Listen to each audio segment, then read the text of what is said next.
Good evening, ladies and gentlemen. Welcome back to another edition of the Comicsgate Commandos, number 71. It's great to have you all here. Without further ado, let me introduce my co-hosts for this evening. First and foremost is Colonel Carbon Hart. Hail, Carbon. Yes, sir. Hail. General Q. Hail to the chat. Hail, CG. It's good to be back. And the Commandos are going strong no matter what the world throws at us. That's right. Scurrilous rumors to the side, yes. Well, welcome, Carbon. Nice to see you, man. Let me bring on here Frederick Uman. How you doing, General Q? How are you doing, Colonel Carbon? Thank you for having me again. It's a wonderful day here in Quebec. A bit too wonderful, hot and humid, but we're going strong, doing some inking practices since I'm out of comic book pages, having completed Rattel number 1. I'm doing some inking exercises on a character you may or may not know called Pitt. John Byrne created that character, right? Isn't that? No, according to this information here, it says Mark Silvestri. So yes. Mark Silvestri, I believe. Sweet. Very nice stuff there. Yeah, how you guys been? Chilling like a villain. Yeah, I've been trying to spend as much time in the cinema, in the theater, air-conditioned theater as I can. Went and saw Superman. I don't know if you guys had the chance. Oh yeah, we're going to be talking about that tonight for sure. Yes, I saw it, but ironically, the theater I went to was not air-conditioned.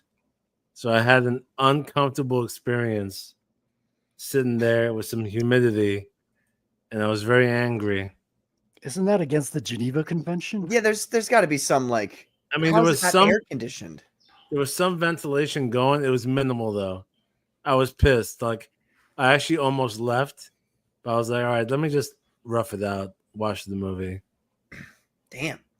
Yeah. I'm like the opposite of you guys. I went in a t-shirt and shorts, and it was freezing cold in the. Oh, that sounds amazing. That sounds fucking awesome. Yeah, that sounds crazy cool. Stop bragging. Well, let me keep bringing on our co-hosts for this evening. We've got who got here first? I don't remember who. I think it was Aaron.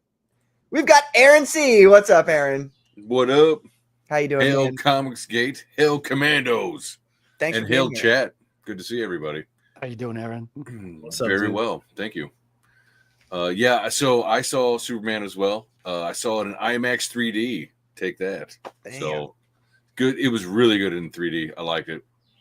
I saw John Malin say something about it helped kind of break up the CG or the CGI, and yeah, I agree.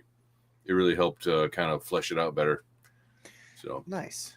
I was wondering what that would look, because there are some shots in there that are kind of would be useful in a 3D environment, and I was wondering if that would look good in that situation. Oh yeah, it was worth it. Speaking of looking good in a situation, we've got a person who looks good in any situation. It's Young Klippa. What's up, man? Hello, I'm just here to make sure none of you are dirty fucking Baravian sympathizers. Why are you not on camera? Did she fail you again? Yeah. Underwear. Yeah, probably Mint. I got a new desk. I got the new light. I got a cool new Clippaverse mouse pad. Trial. No, I don't have a camera set up. Is that She's not doing laundry anymore? What was that? She's not doing your laundry anymore? Yeah, I'm naked right now. Oh, same here. But cameras don't work in the pocket dimension I'm crawling in from. That's a more thematic answer, I guess. There's a female voice that keeps speaking. Trial. Who is that? Is there a female voice? It says trial. Trial is what it's saying. Who is that? Someone's using free software. Yeah, do you have a trial version of something open? I don't have a trial version of anything open. Is it a bird? Are you confusing a bird for a woman because it's been so long? Hold on a second. I keep hearing trial. Who didn't pay their StreamYard this month? I'm muting Klippa because it started happening when he came on. Keep talking. Let's see what you trying to blame it on me. I paid for this. I shelled out for this. I stopped, and now I won't use StreamYard again. So Trial. It's stop that. I know it's. I know that was you, Frederick. trial. It's you, young Clippa. Me. What do you mean? There's like a trial? I'm Voice. I brought you onto the show, and then like every 20 seconds, it has like an AI female. Meant if voice you that didn't goes, pay for StreamYard. trial. No, it's not StreamYard. It's not StreamYard. God damn it, Mint. Audio cable. We're trying to have Riley on the show and have a good time. It's You keep virtual fucking it audio up for us. cable. Dude. I know. It was a fucking trial. You need to Why check don't your you just woman. buy things? You fucking. I didn't see a place to buy it. Fix that for next time. No, you're You good. keep I'm not moving hearing. along. I'm All right, not I'll hearing see you guys anything. next week. No, you're good. No, You're good, Clippa. I'll see you next week. Sorry about that. Mint- Oh. I'm just fucking around with Lex you Luthor was the good guy. guys. What do you mean it's better now? You turned something off? I switched the source from fucking. You guys, if it's still doing something No, weird, it's I'll fine. leave. All It's right. fine. What the fuck? Trial. Somebody was on trial. Yeah. No wonder I didn't hear it if it was coming from me then. I think it's Why don't no I hear Clippa, you still have problems with the law. You're on trial and you have to hear that every. It's a Hmm. very seconds. fucking traumatic word for me. You get it. So, Clippa, your favorite scene was when there was a close up of Lex and he was screaming into the camera, right? Yes. That was your favorite scene, right? Now and Lex was great until James Gunn started talking through him, and lecturing. It was good for most. Oh, that's an interesting Yeah. take. Yeah. That is Lex true. was right about everything. Hmm. He wasn't wrong. The message is real. So his parents did send him to destroy the Earth and. Okay, so Monster and shit. I'm assuming we're doing spoilers on this Yeah, one. folks, we're just gonna go ahead and go straight into the spoilers. If you haven't seen the Okay. movie, look, we're not. It's not like some crazy twists that happen in the movie that like will No. ruin the movie for you. So Well, but I think by now everybody's heard about everything that's in the movie, so mhm. we don't really need to worry about it. But we are gonna Memes about his say parents all over we're gonna Twitter. say everything in the movie. Yeah. Um, Let me say, so- Bradley Cooper. I do not like Bradley Cooper. Like he looked fucking lame, dude. See, honest, Standing there with his fake affectation. I'm dumb. His fake like it sounded like a fucking Middle Eastern language. Oh, it looked so phony. I'm like, dude, this is not working. Well, like It's not in working, the theater, Bradley. from below him, his face is kind of warped. He looked like Bradley Cooper. I was like, hey, that guy looks like Bradley Cooper, but I didn't think like that is Bradley Cooper. Yeah, which one was Bradley Cooper? I didn't even recognize Jarrell. him.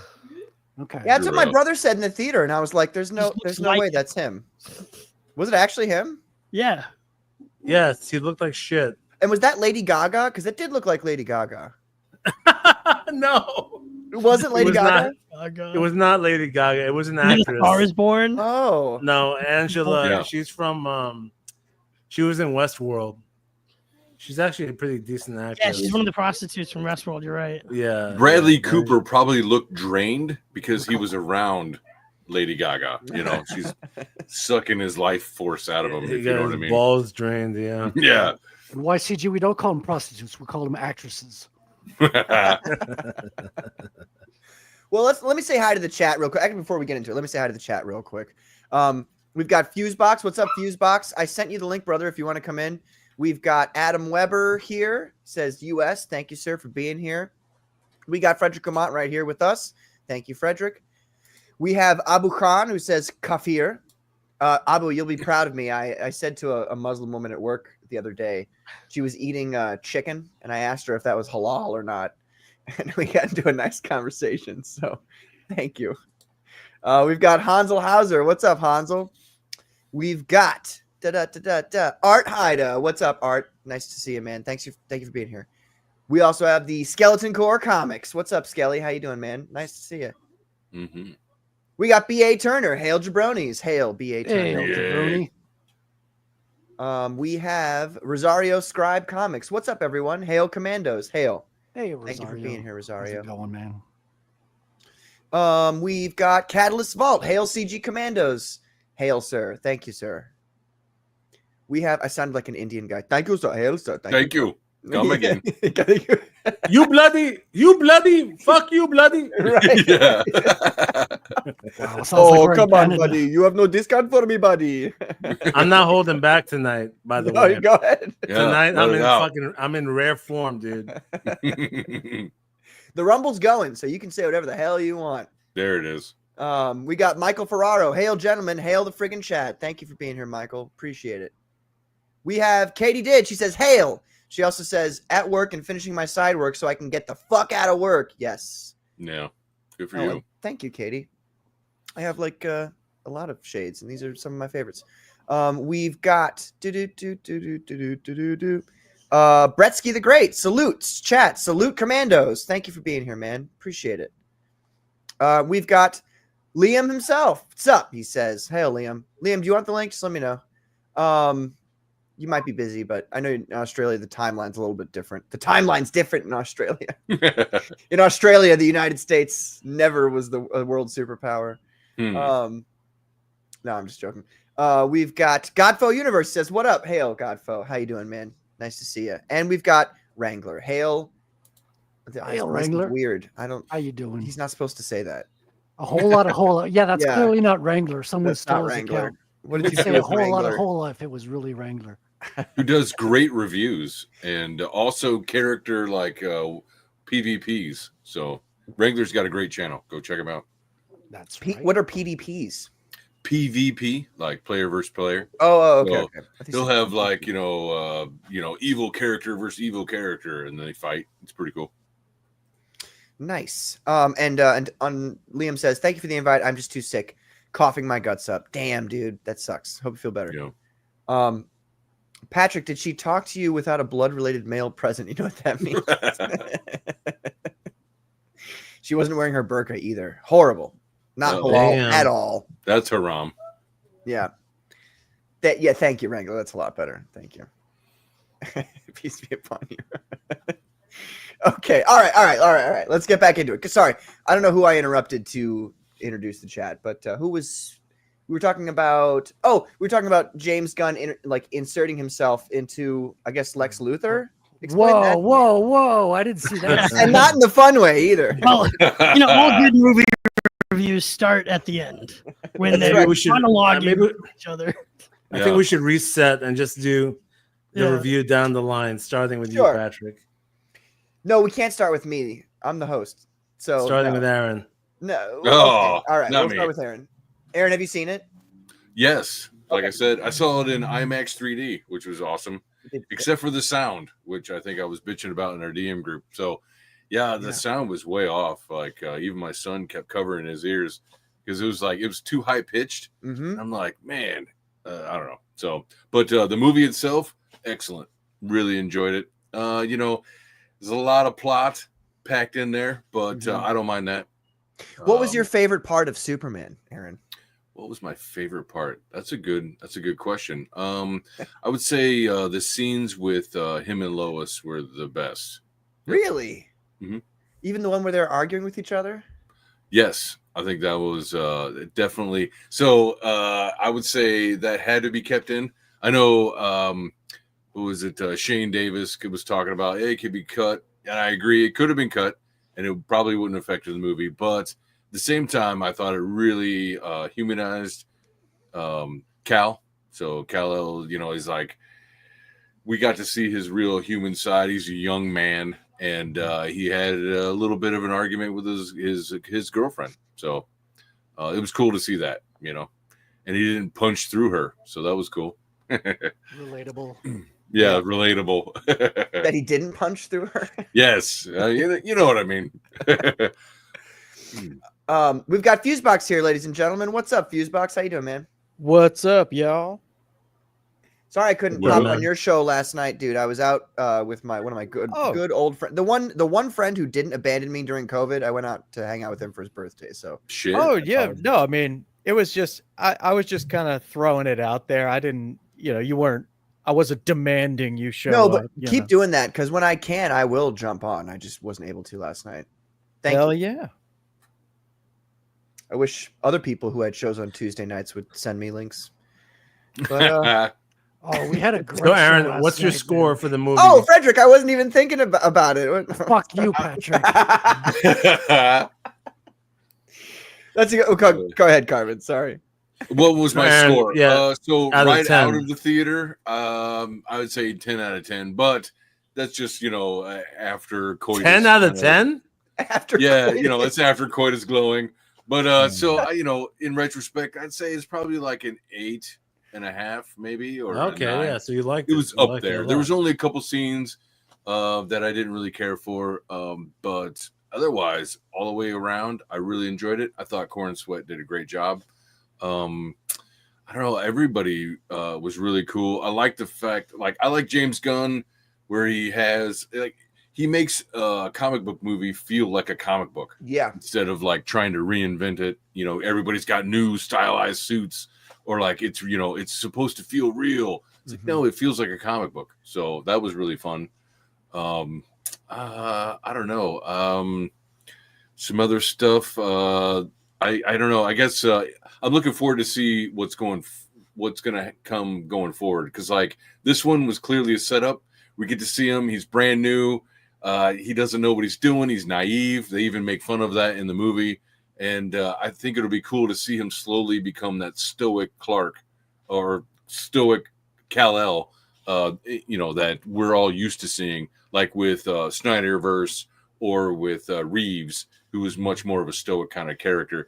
And he's just not, he hasn't come into his power yet. He's not used to wielding it and what it means to wield power and things like that. So I'm excited to see what goes on. This was clearly an intro and a first act and all that stuff. So yeah, and I'm glad that Gunn leaned into him being, a man in a relationship with a woman. I think that was key to humanizing him. That was a very smart way to approach it. So, and they were already in a relationship. We didn't have to see them go through the goofy introductions or anything like that. So it was like, bang, the universe already exists.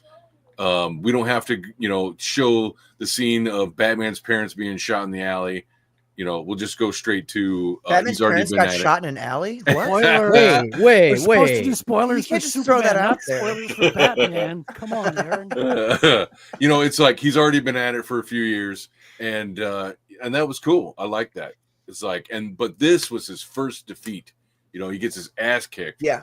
And that was cool. And I thought it was a good spot to start with him, because Superman is he's undefeatable. He is the penultimate. He is the peak of morality and all this other shit. So it was cool to see him not be that at first. Yeah. I hated everything but all the marketing, Aaron. And then I'm sitting there next to Mint. She looks over at me as it's doing the 3 motif down the screen, and I'm starting to light up. Mhm. And then it Yeah. says 3 minutes ago, he lost fight for the first time. I put my hand up and did the 1, 2, 3 with my fingers, and then he falls into frame. And I'm like, yeah. Yeah. And I was like, I'm in. It's a movie Yeah. I'll like. Yeah, well Yeah. done. That was I would agree. That was It was I like, what the love fuck's that. happening? That was Why a is it great like that? opening. Yeah. The 3 motif was I was Yeah. a big fan of that. That was really Yep. cool. I don't know. It just seemed like Gunn was really stretching his legs on this movie, and I liked it. I was there for it. Did you I've been feel watching a bunch like of interviews? Apparently, I don't know if you guys knew this, but he was offered the movie in 2018, and he turned it down. So he Wow. wasn't What? ready yet to do Superman, but he was offered Superman in 2018. that's crazy? So he I he mean- wanted to finish Guardians and circle back. Yeah, you feel it or you don't, I suppose. Yeah. Man, that's a risk to take, though. I mean, how often does anybody get offered? Right? Yeah, shots it's like, in "Oh, it." I'll come back later. Evan maybe- Smith did not get that second chance. in Yeah, a right. Superman movie. Wow, that's crazy. So it's like that's what he, when he came back to it 3 years ago, because in all these interviews he's talking about it pretty earnestly. I think he actually likes the character, and I don't watch the big interviews. I look for the one on 3,000 sub channels from a press Yeah. junket nobody cares Mhm. about. Because Yeah. they'll ask the real questions, dude. And Yeah. it's I'm excited for where he's going with this, and I absolutely hated the idea of the DCU, the new one, entirely until I saw this movie's opening. Right. Same. Very much the same. Crazy. But what you said there, Aaron, is about it being like he knows how to make a superhero movie feel like a superhero movie. Yeah. I think that it's never been more felt than with this one. And it may have just been because, Guardians of the Galaxy is not a very well-known team, and they're less superheroes so much as, sci-fi. You know what I mean? Yeah. Well, I mean, the first Avengers movie was very comic booky. I thought that was like the one that really hit a home run for comic book movies in general, because it felt like I was watching an Avengers comic book on the screen. Right. So, but yeah, I mean, just the way he did it, it was like the fact that he made it already lived in really sets it apart from a lot of other comic book movie origins. Yeah. So. And it's crazy that people still feel like they need to do that because the first superhero movie, obviously not the first superhero movie, but of the start of the superhero films that we've been experiencing, was, I would say, X-Men 1999. That was the first, obviously it wasn't the first superhero movie, but it was the first one before this, the past 20 years of superhero. I'd say Blade. I'd go back just a little bit to Blade. Really? Because that's where they got the black leather from. Well, because I just don't feel like even Feige worked on Blade too. So. I just didn't feel like that was like if no other superhero movies had ever come out after Blade, then nobody would consider Blade a superhero movie. It wouldn't be its own, I get you. Okay. You know what I'm saying? Yeah. It's still a 90s vampire action movie. That first it works X-Men just movie, fine by itself. That first X-Men movie was groundbreaking, Yes. Yeah. But there's been few movies that have done that feeling of like it's just a superhero that have done it so well. And I feel like this is one of them. All of the Deadpool movies are in that group Deadpool for me. #1, especially. And I think Deadpool 2 is actually more of a superhero movie than Deadpool #1. Deadpool #1 is more of like a Ryan Reynolds movie, in my opinion. Yeah, fair enough. But I mean, that's something that people underestimate. And I think people unconsciously recognize it and like it when they experience it.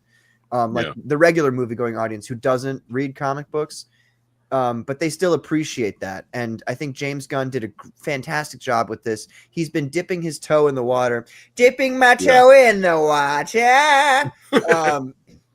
Who would have thought the guy who did Super could do Superman? They're so tonally different. I know. Good. Super's, bro. I watched that back when I was a kid, and I was like, "What the fuck?" It fucked me up. Yeah, really that guy made this movie. You're like, oh wow, people really are on a spectrum. Yeah. Did I ever tell you guys my James Gunn high school story? No, I don't think I did. Did I? Well, James Gunn, and I think his brother, but I'm not 100% sure. James Gunn went to the same high school that I went to, and it's the best high school in St. Louis. It's just hands down. That makes sense. He's from St. Louis. I didn't know that. Yeah, well, I mean, like, two brilliant people from the same high. It makes sense. He put a lot of respect on the Midwest in this movie. He really felt did. Like it felt less like New York again, and more like, oh wow, this could be in Kansas. Like this could be somewhere in the Midwest. This city. Yeah. So. Well, he did the same thing with Star-Lord, because Star-Lord was born in Missouri and lives in Missouri.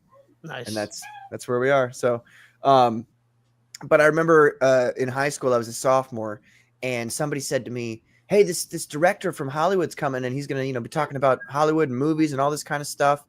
And I'm like, "Oh, cool. What's his name?" And they're like, "James Gunn." And I'm like, "Oh."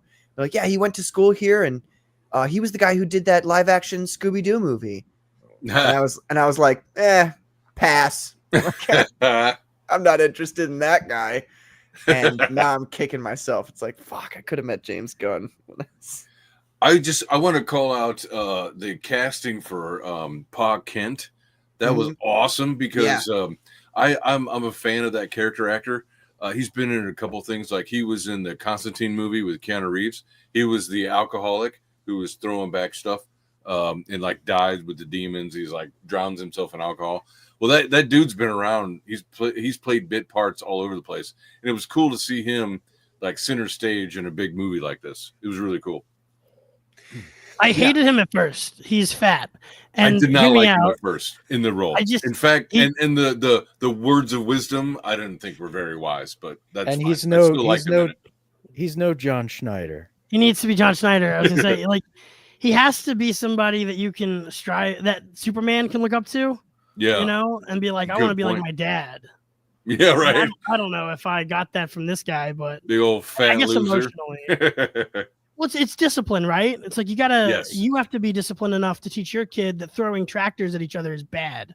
Like, you know, there's something Yeah. to it that I believe John Schneider brought to the table, where he's Well, arguing yeah. with Jor-El in Smallville, and I believe it. And we saw the state of his farm. Like there was just like cows in the front yard, and like the grass was like a foot high. And it's like, who's taking care of this place? You You know what I mean? I didn't even notice that shit. You noticed Like, that shit. I live in the Midwest, you know, and I'm like, that's But not maybe a there's a farm. reason, right? That's not Maybe a real farm. in the sequel, he tells him like, you know, I couldn't let you know last time you were here, but I've been having heart problems. Like the farm's going under. Blah Right. blah blah. Like now I'm fat and I'm old and I'm human, so I'm dying. There could be something to it if they do it right, but Yes, I agree. That's fair. But I'm just saying, I'd like to see that actor. It was cool seeing him get a good job like that. It was cool. So, brother Aaron, excellence. while we're still on you, Aaron, how did you feel about Nicholas Hoult, Lex Luthor? Wow, that guy was he was like the edge of a knife. He was sleek and just glistening and pretty. It was good to see him in a. You like that? Hell yeah. It was cool Why to did you see him phrase it like that? in such a great role. I think that he nailed Lex. I liked it a lot.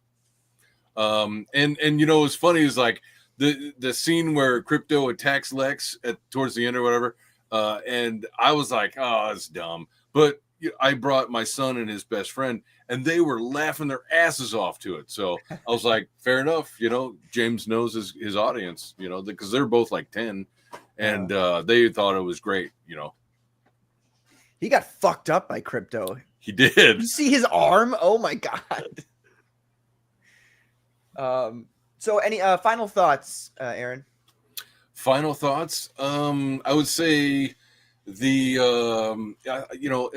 real jam packed with plot. I didn't really care for the scene where he saves the baby and he's in that river going towards the black hole. That was just it could have been redone, but overall, I mean, this was a great movie. I thought that Mr. Terrific was awesome, dude. I don't know, just seeing that character. Like, I don't know if he like broke the fourth wall, but he's like, he looks at him, and like we're all, I don't know. James Gunn is a very funny guy. He knows how to, he's just watching a master kind of work. I gained a lot of respect for him in this movie. So overall, I think the movie it'll stand the test of time. And I think it's a great launching pad for the DCU. So I'm looking forward to whatever they're going to do from here. Even the was it Kara or Kara, whatever her name is, Supergirl.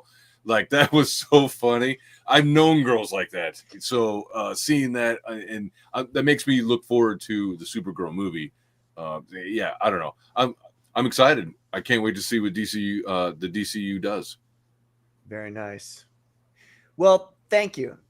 Thank you for being here. We appreciate it, Aaron. We appreciate you Kicked being off. here. Fair enough. All right. So now we're down the line, the correct line here. Frederick? Yeah. So initially, I was disappointed in my choice of beer that I was drinking during the movie. But as soon as I got over that, I was like, I thought it started out well because the previous movie I went to was like so depressing. The Thundercucks, like there's no one to identify to. I wanted to leave the movie. But this Superman movie, like you were saying, Young Clippa, the 333 at the beginning, it's a little bit exposition-y, but it worked. And I think that whoever did the trailers should be fired. Because I don't know if you guys remember this previously on Comicsgate Commandos.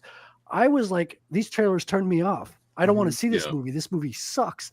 And then Carbon was like, hey, we're going to review this movie. I was like, well, I'll just go watch it so I can have something to bitch about. Turns out this is a fucking fabulous movie that works absolutely perfectly in what it is. Like, everything about this holds up. All the scenes that I thought sucked and were terrible in the previews actually fit like perfect puzzle pieces within the frame of the movie. I was entertained from beginning to end. I like all the side characters. I thought, Meme Coin was a great dog insert. You think he was funny. Hawk Tua was a nice extra character. Mr. T was fun as well. Like I thought the dialogue was really funny. It was perfect. It was the characterization of everybody. It worked like a perfect puzzle piece. And I was entertained from beginning to end. I was just amazed at how good it was. I was like, I can't believe how much I'm enjoying this. Yeah. Like I would not have made the same choices on most of the things that he did, but the fact that they were his choices and they worked together, nothing stood out in the way that it didn't work to me. I thought this was a masterpiece. This was a perfect comic book movie. I also give it a 10 out of 10, which surprised me the most, to be honest. I didn't expect to. I thought I was going to have a good time because it can't be as depressing as fucking Thundercocks. But I did not know I was going to enjoy it so much. Like coming out of this movie, I was like, I want to watch this again. Yeah. This was just a perfect fun time. I thought the actor who played Superman was a great Superman in the James Gunn universe of it as well. Wait, so how about that end scene? So like, they played the whole theme up of his alien parents, actually maybe they're not that great. And then at the end scene, they give him the pictures, the video reel of him growing up and stuff with his human parents. Man, I don't know. I don't get choked up very easily, but that hit hard. I was like, oh shit, man.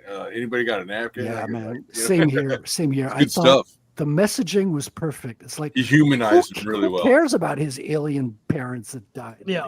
Right. It's like these are the people who grew. I loved, by the way, that they had like a thick Southern accent. I thought that was beautiful. Yes. You don't see that, and it wasn't like making fun of them. It was like they had just a really beautiful Southern accent to it. Yeah. I wish Superman had a Southern accent. Don't you? I get it though. I mean, I don't have a Southern accent. I'm from deep in the heart of Arkansas, but I've lived in enough places and had to talk to enough people that I've kind of tried to make my voice like nothing, like as little of an accent as I can, so that you can understand what I have to. Because otherwise, there's a little bit of my family, the members of my family talk like this, and you can't really get to the point where you understand much of what they got to say. And like if you talk like that naturally and all the time, the stronger the twang gets, the less you can communicate with anyone at all, man. Yeah. So you went for that Martin Luther King accent. Well, if you're a journalist, especially like if you're trying to pretend to be interviewing people or whatever, it's probably better to speak like this than to speak like hello, Lois. Oh yeah. Yeah. I've always understood that as part of the character almost. Yeah. That's what I thought too, because there's a Neutral distinct differential between their accent and his, and it's like he's probably because he went to the big city. Yeah. So he had to learn how to talk like the big city people. Yeah, and Lois is unbearable in this movie, but not because she's badly written, just because she's a woman. So that's tolerable. She's a feminist icon who has achieved the peak of her career. Yeah. And the ridiculous thing in the trailer where she takes on Mr. T's spaceship and flies it, I was like, how can a journalist like fly a complicated spaceship? Well, they explain it very. No, exactly. Yeah. That's what I'm going with this. Is that he explains it like. Grab the wheel, Lois. It's intuitive. Yeah. She grabs it at first. And she's like, okay, intuitive. Let's see. And they make it make sense. Everything is accounted for. Nothing is taken for granted. Like I even like the way when they introduce the humongous monster in the middle of the city that starts out like like a little squishy baby. At first, I was like, "Whoa!" They really fast forward it really quick. But then I was like, "Did you really want the whole drawn out movie about this monster? Not really, right? You want to get to the point." So I thought that was fucking hilarious. I like his choices. Yeah, I have to decide whether to keep that same plot device in a thing I'm working on. Because I have a kaiju story called St. Louis Kaiju I'm writing, and in it, I need an excuse for how a kaiju gets big in one day. And I basically have the exact same thing. Like he's a little guy in a river that gets big really fast. And I'm like, fuck, is that just going to be like shouted down as derivative? I guess I don't care if it's executed well. It's fine. But if you do it well enough, it'll be fine. I want to Well, do like so- a 7-hour day of kaiju growth and Right. then Well, that would have been cool. Just like even if it was a few seconds, but they did have mine's the whole thing, so they maybe had a it'll be Superman fine. clone. Well, So actually, we know that Lex can fuck around with genetics, and Yeah. that's kind of what I accepted. I was like, okay, well, he's into genetics. No, it's a great device for it too. Is like, how do you get a kaiju there without it Yeah. killing a bunch of people that Clark would Uh-huh. have to have saved? Because like he would save the city before it got to the limits, unless you released it in the limits and made it big there. Mhm. So it's Yeah. very smart storytelling. Well, and you'd be able to track a giant kaiju walking into Yeah. the city. Like where'd he come from? Maybe the Justice Gang would handle it before Clark even knew about it. The It needs to be Justice like an Gang. instant threat. I think you'll be fine, Clippa, though, because what Frederick said, nobody wants to see the movie of where this kaiju gets bigger over the course of the movie. But I mean, because it's a Well, Superman film, you see what I'm saying? yeah. They just want to see If Superman. we're in a kaiju But movie, it We're might in a work. kaiju movie, everybody wants to see that. They're like, okay, how to get, because it's kind of like, how to get from, yeah. So I think you'll be fine. I'm hoping, if anything, people are like, man, I'd watch that movie. Yeah. There's a lot of moments in this. Like, I would watch the movie that this moment is about. Yeah. I took a couple notes for my section, but I didn't write this down. I thought of it during. It's not your something turn yet. Aaron- I know, but I thought of this during something Aaron was saying, and I wanted to throw it out there and see how you guys felt about it. Yeah. But the search for the dog almost could have been its own movie. Like, you don't need all the other stuff. Like, you Mhm. kidnapped your dog, and like you got to get it back before your cousin's home. Yeah, It's this like felt yeah. I'd True. watch that Yeah. movie. this felt like it was jam packed, like with characters, with plot points. There was not one slow moment. It was not. No. I mean, the pacing was good. It did slow down, like you're playing the real there, Patrick. And there's this moment where there's this huge, like, holographic creature outside the window, and Lois is like, "Aren't you gonna go save that thing, Superman?" It's like, nah, these guys have got it. I could take Yeah. a break. I thought that was. It made you feel like you were in a superhero universe. Yeah. Yes, Exactly. It there's felt gonna lived be- in. There was gonna. Remember the still for it in marketing that made everybody, including myself, hate it because why is he Yeah. just sitting there doing nothing? Everybody exploded. That's Yeah. what I'm saying. Like, the people who did the marketing, the people who did the trailers should be Kill taken 'em. out back and shot, with Yeah. a camera. And they Now- should be humiliated. But hold on, do you really feel that way? Because I'm one of those people who, like, I'll see things that are in the trailer and I'll go, okay, and then I'll see the movie, and if the movie surprises me, I feel better about it than I would have if they had shown me like a better trailer. if that Well, makes you any have sense. their job is to get you in the theater, and they didn't get me in the theater. Like, you No. guys doing a critique got me in the theater. I was going Oh. to pass on this. I was like, okay, I'm looking forward to Fantastic Four, but this piece of garbage, like Yeah. Lois driving a high-tech spaceship, Superman's beat up all the time, but they explain it clearly in the first, the series of 3 at the beginning. They're like, this is the first time Superman lost a fight. I was like, okay, I get it now. Mhm. It makes sense why he's a beat up a Superman. Exactly. This is the And first it's time right he's- away. Yeah, and I thought that's Well, I think that genius.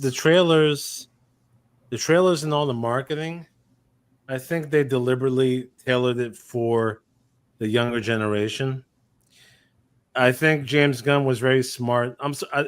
Are you done, Frederick? Yeah, I don't want. No, I was just going to say hijack. they could. One last thing is that they could have said in the trailer, "This is the first time Superman lost a fight." If they had opened the trailer like that, I'd be, "Wow, okay, this is cool." The whole setting would have made sense. Yeah. Instead, we're presented out of context.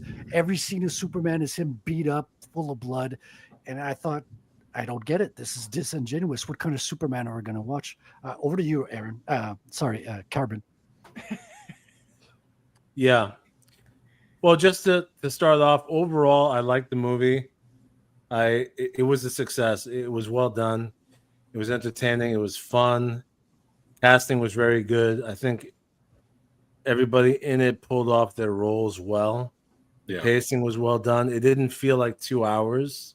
It flew by, right? Like Mhm. it was actually a 2 hour and 10-minute movie, and it felt like an hour and a half. Yeah. And You don't feel the time passing. the humor was well executed. Everything worked. It's definitely tailored to get a Gen Z audience. with the modernism right there with the selfie with that chick, Tessmacher. It was smart in that it incorporated modern elements that young kids can relate to. And even the selfie made sense later on. It was with is the fact that brilliant. Women are that evil. was actually pretty smart. This is a masterpiece. This is the best that was well done. superhero movie I've seen in a long time. This is better than Yeah. Deadpool 3. This is like I can't remember the last time I enjoyed a superhero film like this in the theater. A lot of work went into this for sure, because you could tell when you rewatch and you see all the elements in the writing for it to all work. Everything is crafted so that it wraps around very well. Overall, yeah, it's a positive experience. Hetero, you're right here with the kiss. It's a heterosexual movie. I'm happy about that. But I gotta mention a couple of negatives though. And obviously the retcon with Jor-El and his wife Laura I thought that was a weak element to the plot. Wait, is Superman's mom's actual name Laura? Yeah. When they translated the second half, it didn't even logically Jor-El and Laura. I just Why is that fucking, setup? I just I don't think think it's it's funny. real. It's you might as well Patrick, call her why is like that Karen or Karen or something. Well, Kara is Supergirl's cousin's name is Kara Al. That's Zor-El and that's like a totally Midwestern mom name. I'm sorry.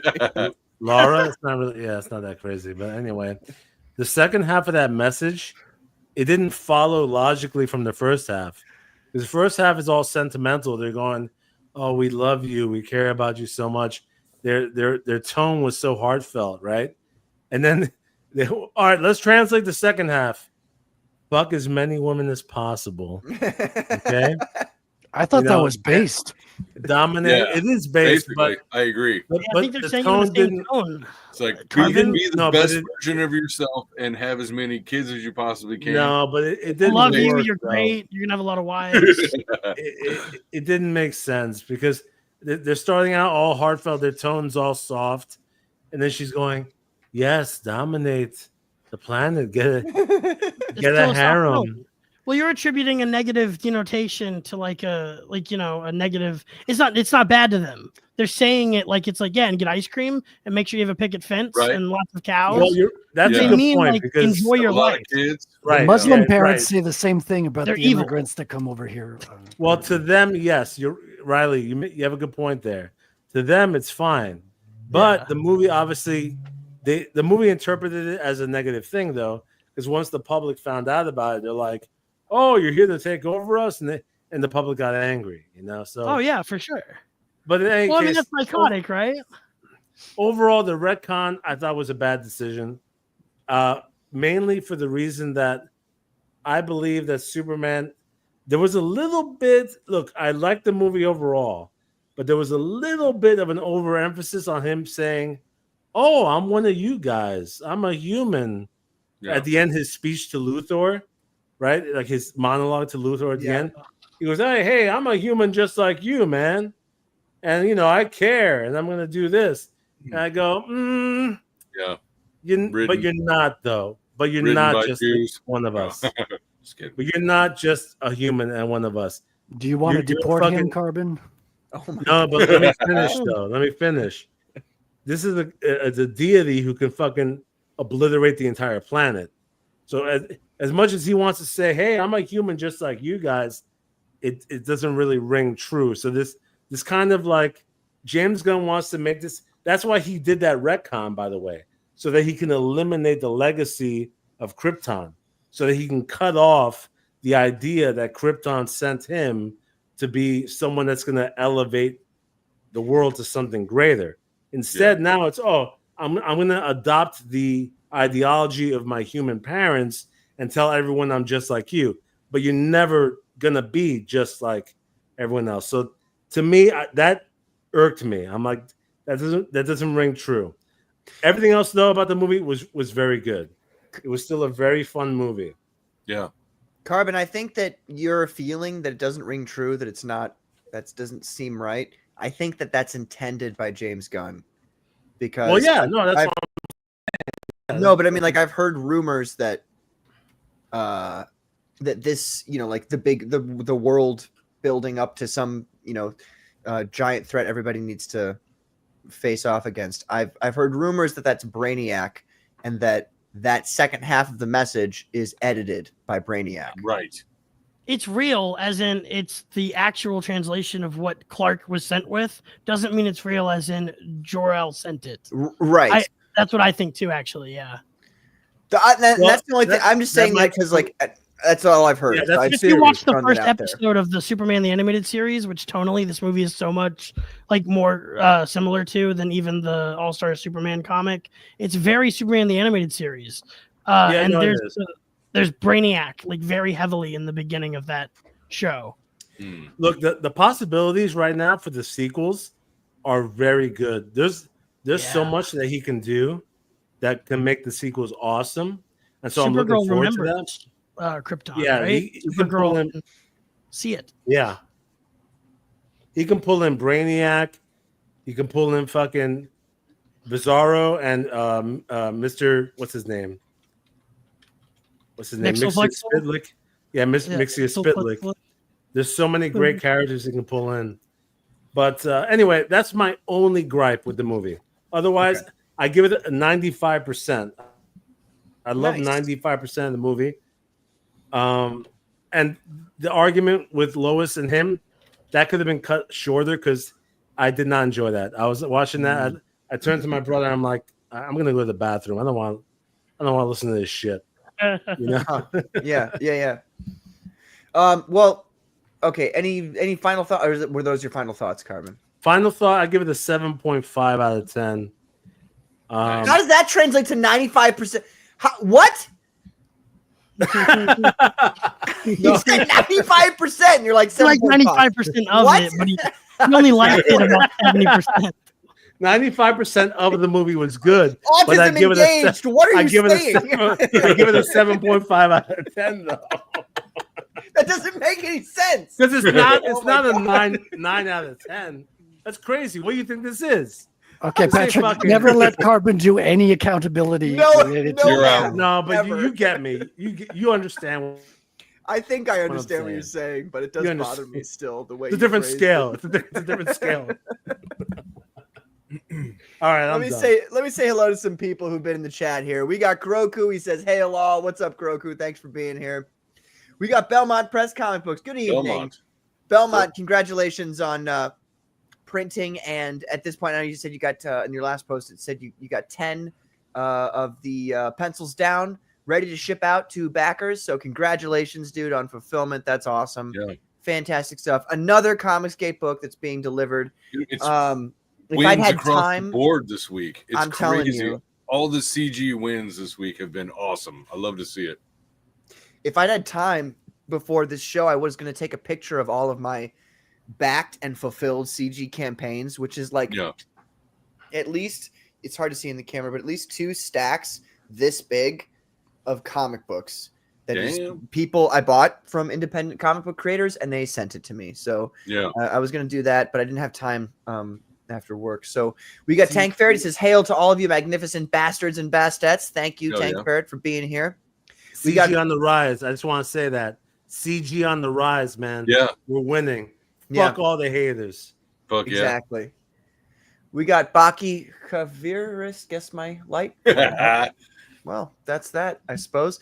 Give me a second that's after like this. Xavierist. It's back. It's very white. Xavierist. Oh, okay. Baki Xavierist. Okay, he says, "Hey, Liam, what's up?" And thank you for being here, Baki.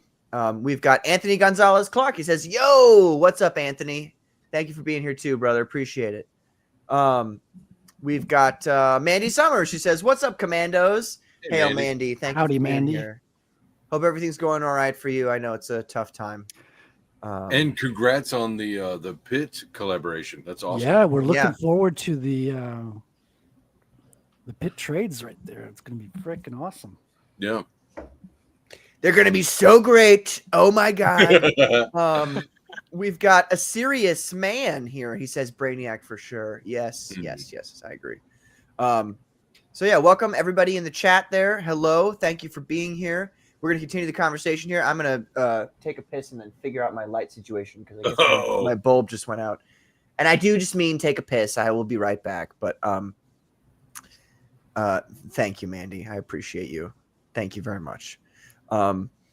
I just like sometimes, Mandy, I'm listening to you talk and I hear like the way you say things with your accent, and I like repeat it to myself because it's so thick.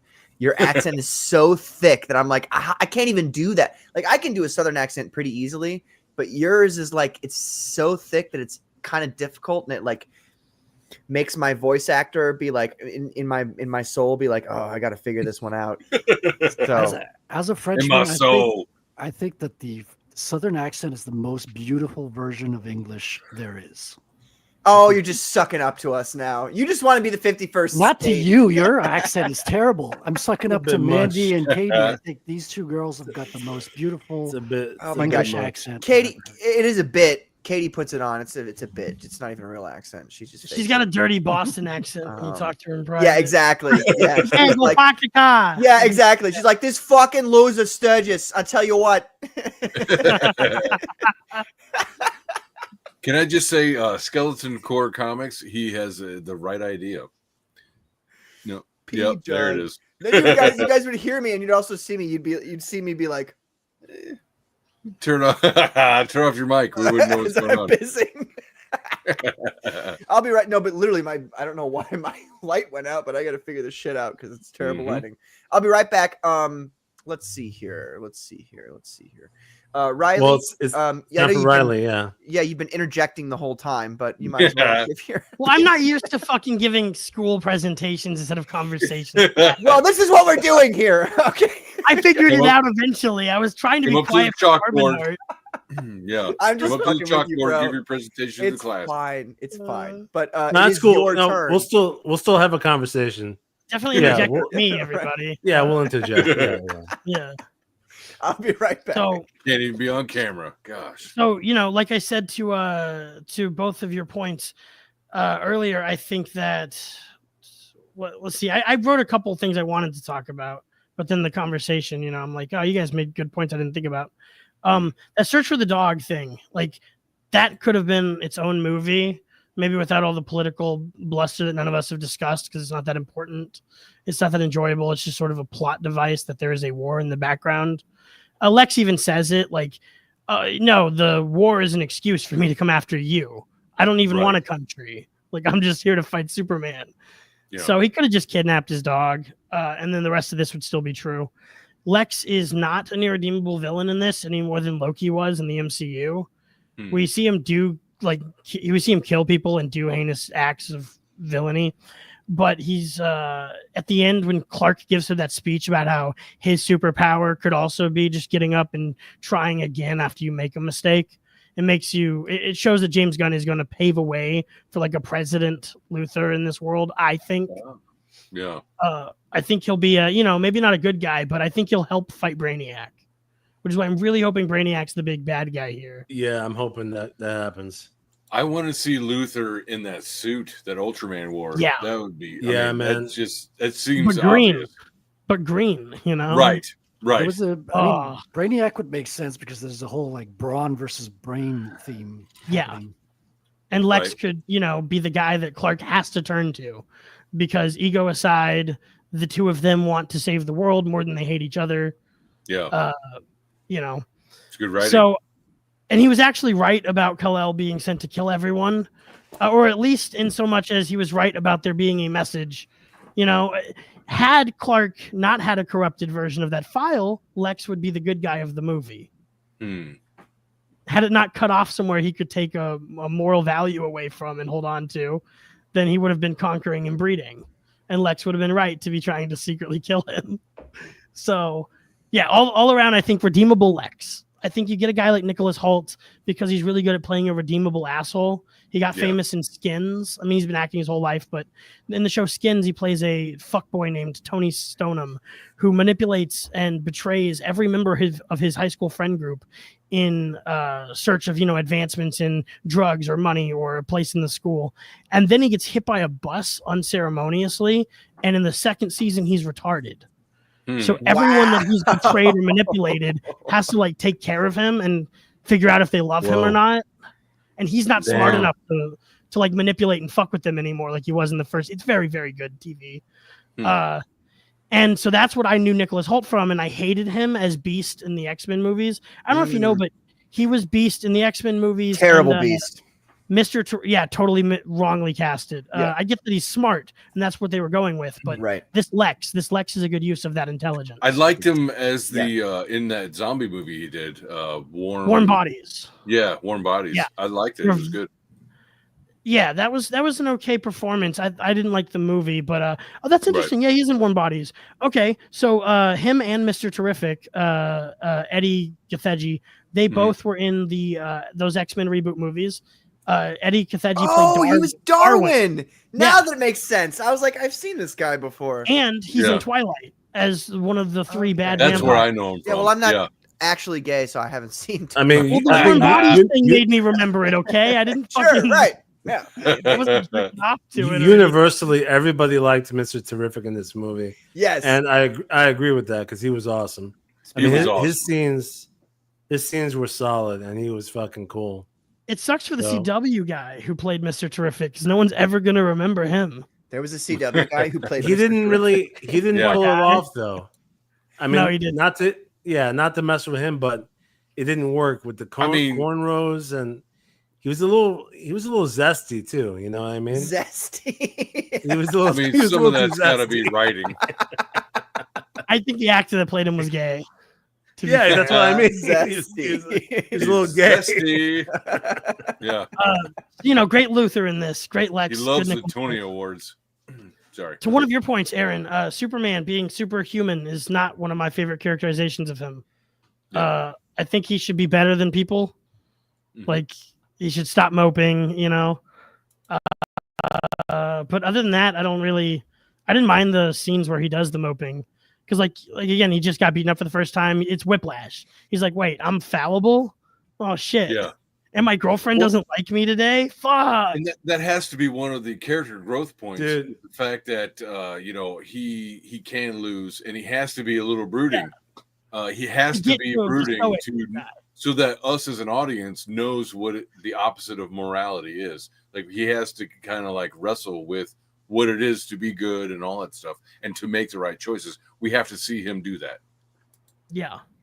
Patrick, can you go back to that scene where there's the interdimensional imp in the background? Yes. And yes, it's this scene, I thought this was hilarious, by the way. Yes. Yeah, it was super funny. The theater I was in, there was a sense of humor about it because I totally laughed. When Lois is like, "What is that out there?" Right? And then you see it's like a jellyfish at that point. Somebody in my theater, they made some sound. They were like, "Ooh," some like ridiculous noise. And then me and my brother, literally, we couldn't stop laughing for 5 minutes, dude. The Green Lantern baseball bat. That was or like you see it swinging around. That was the best. The fucking baseball bat. Yes. I really wish the dog stuff was at least the like marketing plot, because in this, it's one of the best Superman interactions here is when she says he's just a dog, and Clark's response is he's not even a particularly good one, but he's alone and he's probably scared, and it's like, oh fuck, dude, that is Superman as hell. Yeah, he doesn't even like this fucking dog. He just knows that nobody else is looking for it. Exactly. I want a guy like that to fly around. It's like what Christians have, Well, and it's almost like Superman is based upon Jesus Christ. It's crazy. They played a little bit on the Christ motif, but nowhere near as heavily as they did in the Snyderverse. So they just were being pretentious about it this time, right? But at the end, he's still flying through the smoke and stuff, and you like see him as the messianic figure rising through. Yeah. He could have instantly snapped Luthor's neck after all of that. He could have been like, "Oh, you're an evil guy," and just killed him. Didn't do it. Yeah. Instead, he just smiled in his face. Yep. My let's see, Israel based. There was the Israel stuff. Let's see, colorful and fun action, and then just the final. What was the Israel based? What do you mean? What are you talking about? Wait, you didn't see the whole metaphor? Based. The whole metaphor between those two countries is Israel and Palestine. Yeah, Baravia is pretty much Israel. and the Jaranpur is. I is can't. I Palestine. They have brought Russian, away Ukrainian Ukraine accents. and Russia. Is what I felt. That's was what I Ukraine felt and too. to Yeah. a Very degree, clever. Yeah. it's like a combination of the two wars, Uh-huh. Sure. where they combined Israel and Russia, Yeah. and Palestine and Ukraine, obviously as the victim countries. But Yeah. to me, honestly, I didn't give a shit about that. Like there were No. people complaining or even cheering for the political message, and I go, I don't fucking care, dude. Like the superheroes are there to save lives. Like this doesn't need to be a political message. Like Well, the 2 10-year-olds I brought to the theater didn't get any of that, So, Right. yeah, I don't know. It That's worked. good. I was happy to see that plot line was like fake, like Luthor, because I didn't want him to actually care about having like Luthoria or whatever. That's stupid. So Uh-huh. I get really glad in the last speech when he's like, "That was just an excuse to kill you." Yeah. Like the last speeches for me though were both my favorite part of the movie in a way and my least favorite part of the movie too, where watching it I couldn't divorce it from James Gunn being canceled on Twitter. Like there's the monkeys in the other dimension calling him super shit, and it's like, okay, I get it because you were canceled for a little while, and that was probably enough. But then at the end, the speech that Clark gives Lex is about how like you too could direct movies if you weren't making fun of me on Twitter, and I can't fucking not hear it that way.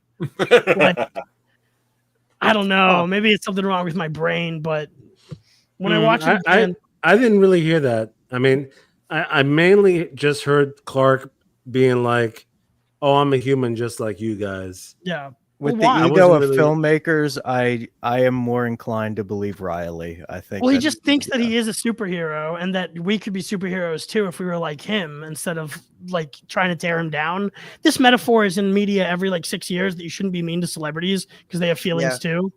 But they're not human. If But they they're, don't you know- actually, though. Yeah, they're not exactly.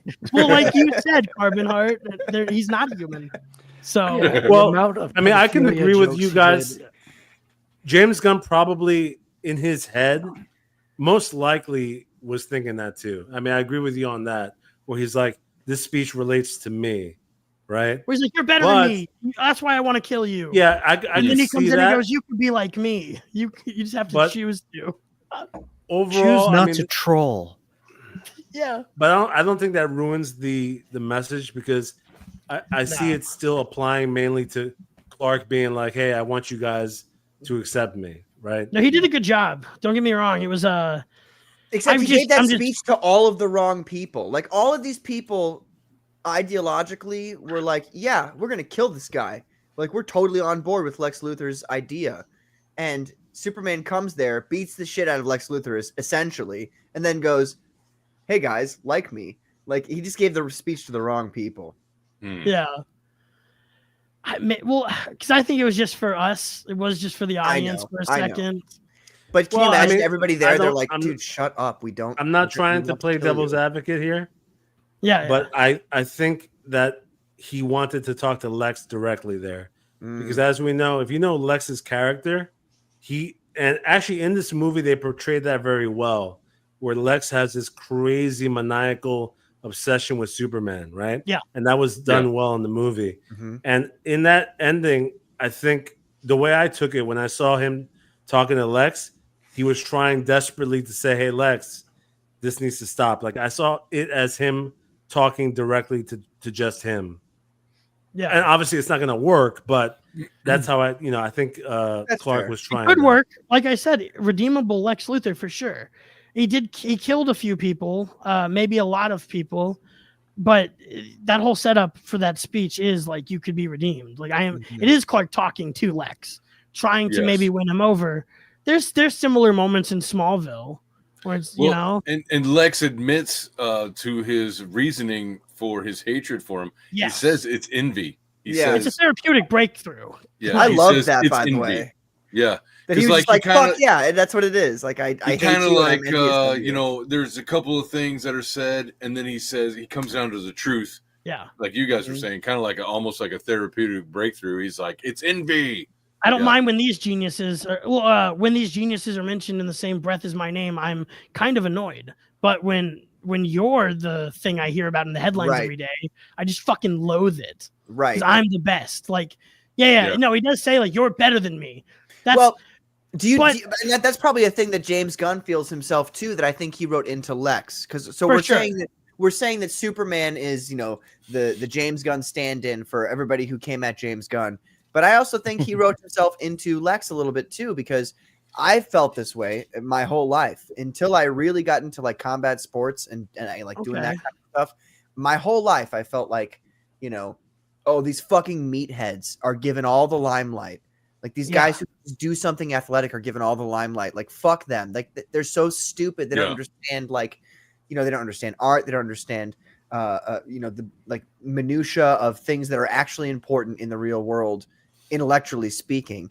And so I've felt that way before in my life, and it only more recently in my life have I come to be like, okay, there's something of value in every endeavor that humans can engage in. Yeah.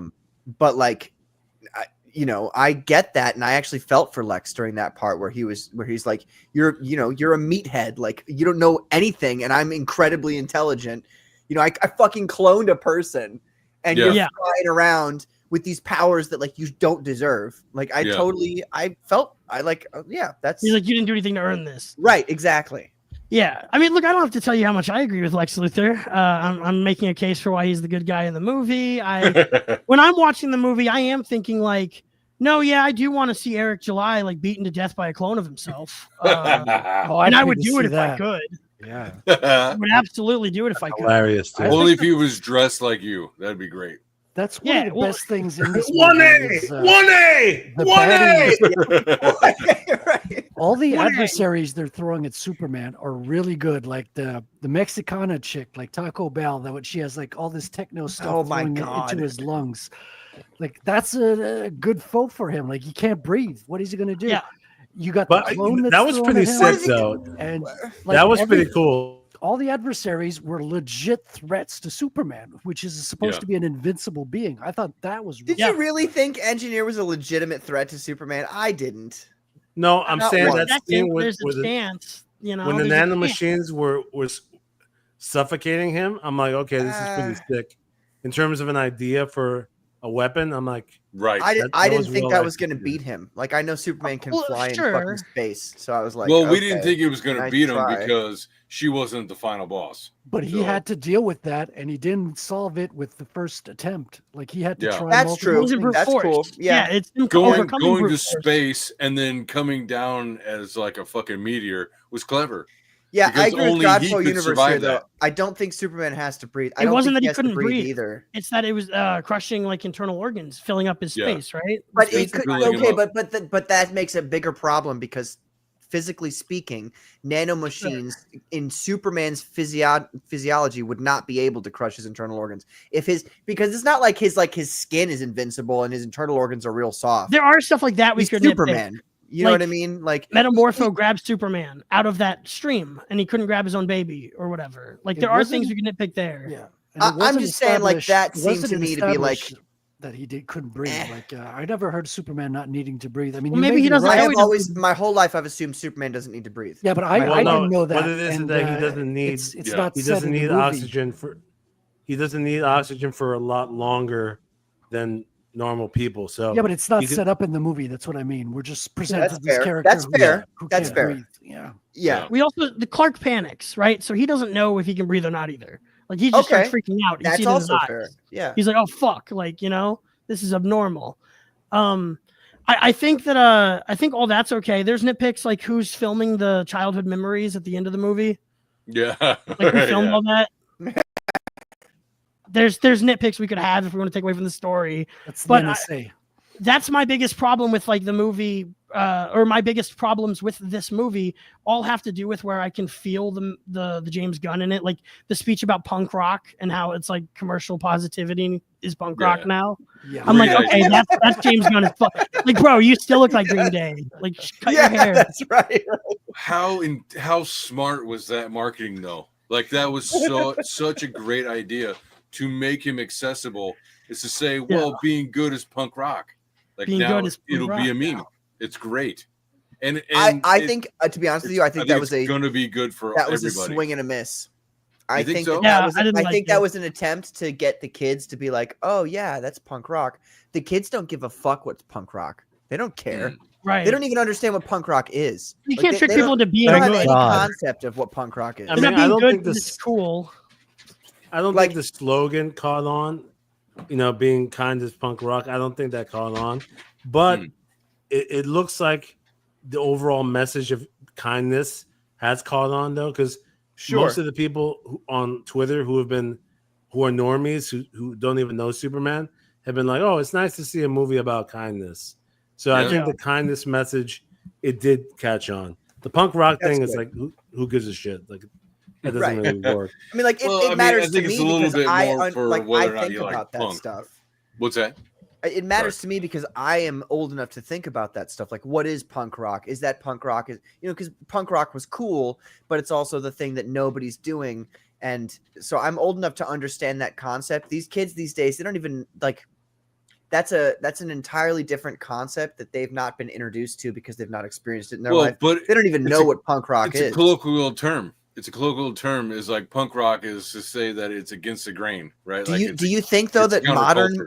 modern like children like comprehend that term the same way you and I do? Well, of course not. But I'm also an No, old man. yeah, I think it's lost. I think I think it's the- just that the new- that yeah. phrase is lost I mean, upon them. I can't Yeah. stress this enough. I watch a bunch of these like React YouTube videos from Zoomers. They Yeah. don't know yay except for as that guy who's racist on Twitter. And if you're like Right, 18, right. you Fuck don't know yeah. graduation like that. Right. Oh man, Right. that's crazy, So- dude. So yeah, Like, punk you can rock's only definitely lost ascribe- on the Zoomers. You can only ascribe like maybe 10 years of history yeah. to the modern generation of kids. Like that they would be able to understand and be like able to like feedback. intellectually, engage with. Yeah. That's scary, dude. I know. I like Um, what Godfo said there. The internet has made it so no one is an outcast anymore. No more punk. I think that's the movie is trying Yeah. to say everybody's bad now, so be good and you'll be different. But I think that's closer is that there is no punk anymore. Everyone has like a niche they can fit in with. Again, I can be Lex Luthor, identify with Lex Luthor, relate to and appreciate and root for him, and then go hang Yeah. out with other Lex Luthor fans because we exist. Fuck Well, Superman. you know what would have made you know what would have made the movie completely resonate and be an absolute timeless hit if at the end they go, incels rise up. Yeah. I thought you were gonna say if they made Lois Lane a Latina woman. Be like, No, yeah, if they go No. Clarkson incels rise up, it sells. then it would have been an immortal movie. Well, from all the interviews, I think this cast is extremely right wing and pretending not to be as much as they can. Really? Really? Yeah, dude, the stuff David Cornsweat says and like response Like what? to socioeconomic questions. Is he You know, gay? just- I think he's gay. Is No, he I not don't gay? think he's gay. Do you guys Okay. remember him in Pearl? James No. Gunn says he cast him because he was the cinema guy in Pearl in the X prequel. He plays like the love interest or whatever that she thinks she's going to get out of town by marrying, but he's way above her social status and stuff. He's well spoken, but he's doing an American accent that James Gunn is like, oh, that is what Superman could sound like or whatever. I don't know. Yeah. He's a very good Superman. Like He had a good his voice. stature, his look, He did- his voice. He didn't know he He was on a fits- short list. James Gunn Yeah. wanted to pretend he was just one of the hundreds of people auditioning, I guess, and he didn't tell him he was on a short list, but he was an early pick, I mean, with those dimples, how could he not be? right? And Which dimples? We're talking Easy about now. Hollywood here, so Easy now. I'm just saying. when he talks about what attracts him to the roles and stuff that he plays, though, it's always about strong masculine role model representation and sort of a protective family role. Like he wouldn't want to be in Interesting. That is degenerate very right-wing movies. Why thing, wasn't he? yeah. Yeah, he's saying a bunch of shit like that in some of his interviews. So, Hmm. well, you don't think he was paternal in this because he Let's- protects so that squirrel, that that's baby. a great segue to move on to Ben Fusebox's opinion on Ben. You've seen the movie, right? Yeah, that squirrel. I was have right-wing not as well. actually. I Oh, have not. okay. All right, Um, I pick him. So I figured Ben, that's I why know. you didn't pipe if you in. would prefer then, Ben, do you have questions towards the rest of us before I give my opinion on it? Do you have questions for the rest of everybody here that that you don't feel like have been answered quite yet? Oh no, I've watched comprehensive reviews of it and I still don't want to see it. Why is And that? This is not my Superman. This is a weak man. So what's your wait a minute. Okay, so then I got two questions for you that I would like you to answer before anybody says anything else. One is, what is your Superman? And two, what did this movie not do or do to the Superman that should be, the correct Superman? Too emotional, too emotionally unstable. Superman needs to be more firm, and it's hard to. I'd say it's hard to strike the balance that you need to fulfill my idea of what Superman is. But yeah, like I just feel like they overcorrected from the Man of Steel Superman, where it's like you got Man of Steel who's like, oh, he's just he destroys, he doesn't give a shit. He wants to be an alien. And then with this guy, it's like he's so emotional all the time and he's crying. And it's like you got to hit somewhere in the middle. And just don't do it for me. Now, do you think, Ben, that it's possible that you would have to see the movie first to be like, okay, this does hit that middle road for me? I think that I will be vindicated in the future.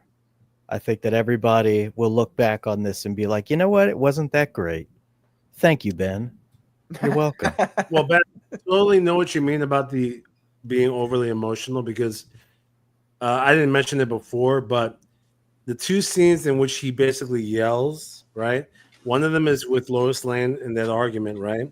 And then the other one is when he confronts Luthor when he's looking for Crypto. So Crypto gets kidnapped, right? And he storms into Luthor's office and he's yelling at Luthor, "Where's the dog?" Right? So what did he say there, Carbon? What did he say? Where's the dog? Oh no! Yeah. Where's the dog?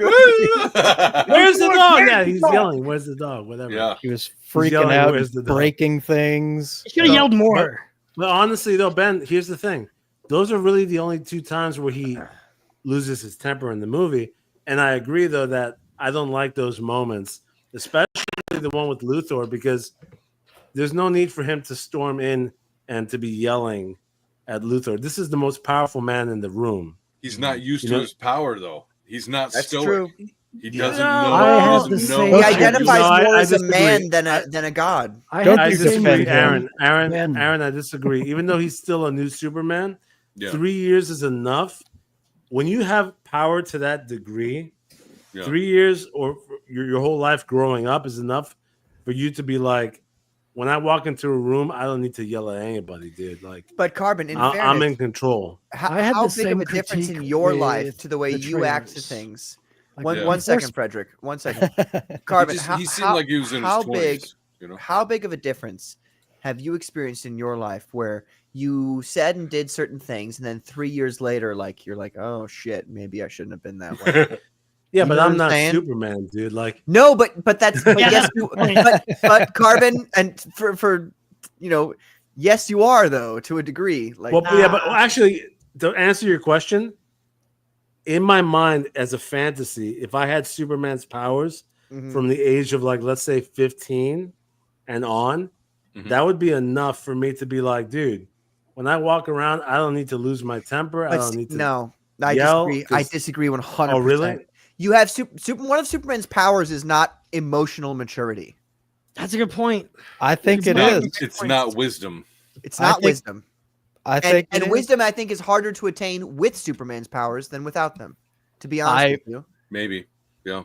But I believe, well, the other thing I wanted to bring up was just the fact that all the James Gunn isms that I've heard about and that you guys have talked about, it's like, it just puts me off. It's the, I think there was the thing with Green Lantern when he's on the field. I think he brings up a middle finger Did, Ben, Yeah, before I yeah. saw at Several one times. point, Funny. and it's like, oh, you're He's all- so Hold on, funny. hold on. You're so fucking funny, I've been wanting James to Gunn. say this for 5 minutes. Okay, let me just interject because Ben, I had the same exact opinion that you did before seeing the movie. That's exactly what I said earlier. Mm. Everything in the trailer I did not like. It turned me off to seeing the movie. I went to see this movie to critique it, and everything within the movie works perfectly together. When you see the pieces working in conjunction, you understand why he's reacting that way. You understand why he's behaving that way. I don't think you should judge it out of context. Yeah. Well, I Using Guy respect as the your preference. example, though, right? Like in the universe of the movies, he's a dumb asshole who thinks he's funnier than he is, and is like petulant about it. So he would do the flip off, like Okay. constructs. Like he's Right. and everyone's like annoyed by him calling them the Justice Gang. Like, it's not my name. It's not our name. And he's really insistent on himself being funny. So when I got to that part in the movie, I was like, oh, this doesn't bother me like it did in the trailer at all. No. Well, Yeah. hopefully you Dude, all honestly, join me. I liked the flip off when Well, the in middle saying- finger came up out of the ground. Yeah. I thought that And was saying hilarious. Justice dude. Gang is to set up Justice League. So Right. it remains in Yeah. your brain. Oh, that's not the Justice Gang. That's the Justice League. So I think it was smart. Well, I think The you all will haircut, join bad me haircut. eventually. But is- let's It's a let. I'm setup for sorry. a joke about it, right? Like the haircut he was a setup for the in-universe people saying he has a shitty haircut. So like we're not clever for pointing it out when the trailer came out that it's a Right. shitty haircut. I'm sorry because I was contributing to interrupting Ben here. Ben, I'm sorry. Go ahead and continue. Yes. Your opinion. I mean, My bad. that was pretty much it. And I think on a personal note, I really wished that we had gotten like a chance for Henry Cavill to actually play the real Superman. Yes. Like, because I thought he was such a perfect casting choice, Yeah. and it was just the writing was abysmal. Mm-hmm. And so I really wanted to see him get another shot at it, but you Yeah. know, Well, all I can say, Ben, is I think. Let me put it like this, because it's now time for my version of the review. Oh, I gotta go. See you guys next week. Oh, you son Yeah. of a bitch! Shut I don't like. Oh, that he really meant it. That son of a bitch. Yeah, she left. I don't even like Superman. Like, I think Superman's kind of lame as a character in general. I fucking despised Man of Steel. I thought BVS was not only one of the worst movies ever to have existed, but like it offended me on a comic book fan level. Like I think that BVS is a horrible, horrible film. And I understand, I've got some, oh, there's the light now. It's kind of starting to Yeah. work. Even the fucking ghost disagrees with The you. ghost. This is my luck. Stop it. Come here. I understand that people like that movie. They've given their opinions on it. They've told, I'm not against people doing messaging in their movies and having certain ways of giving you messages through that. I get it. It's cool. I like it in certain ways. What I would say the biggest problem with the Zack Snyder films is that, and this is the problem that the Snyder Bros don't like to hear, is that Oh. We're talking Zack about Snyder. the new movie though. BA. We are. turn it off. We are, but Yeah. I'm about to talk about why I liked this movie.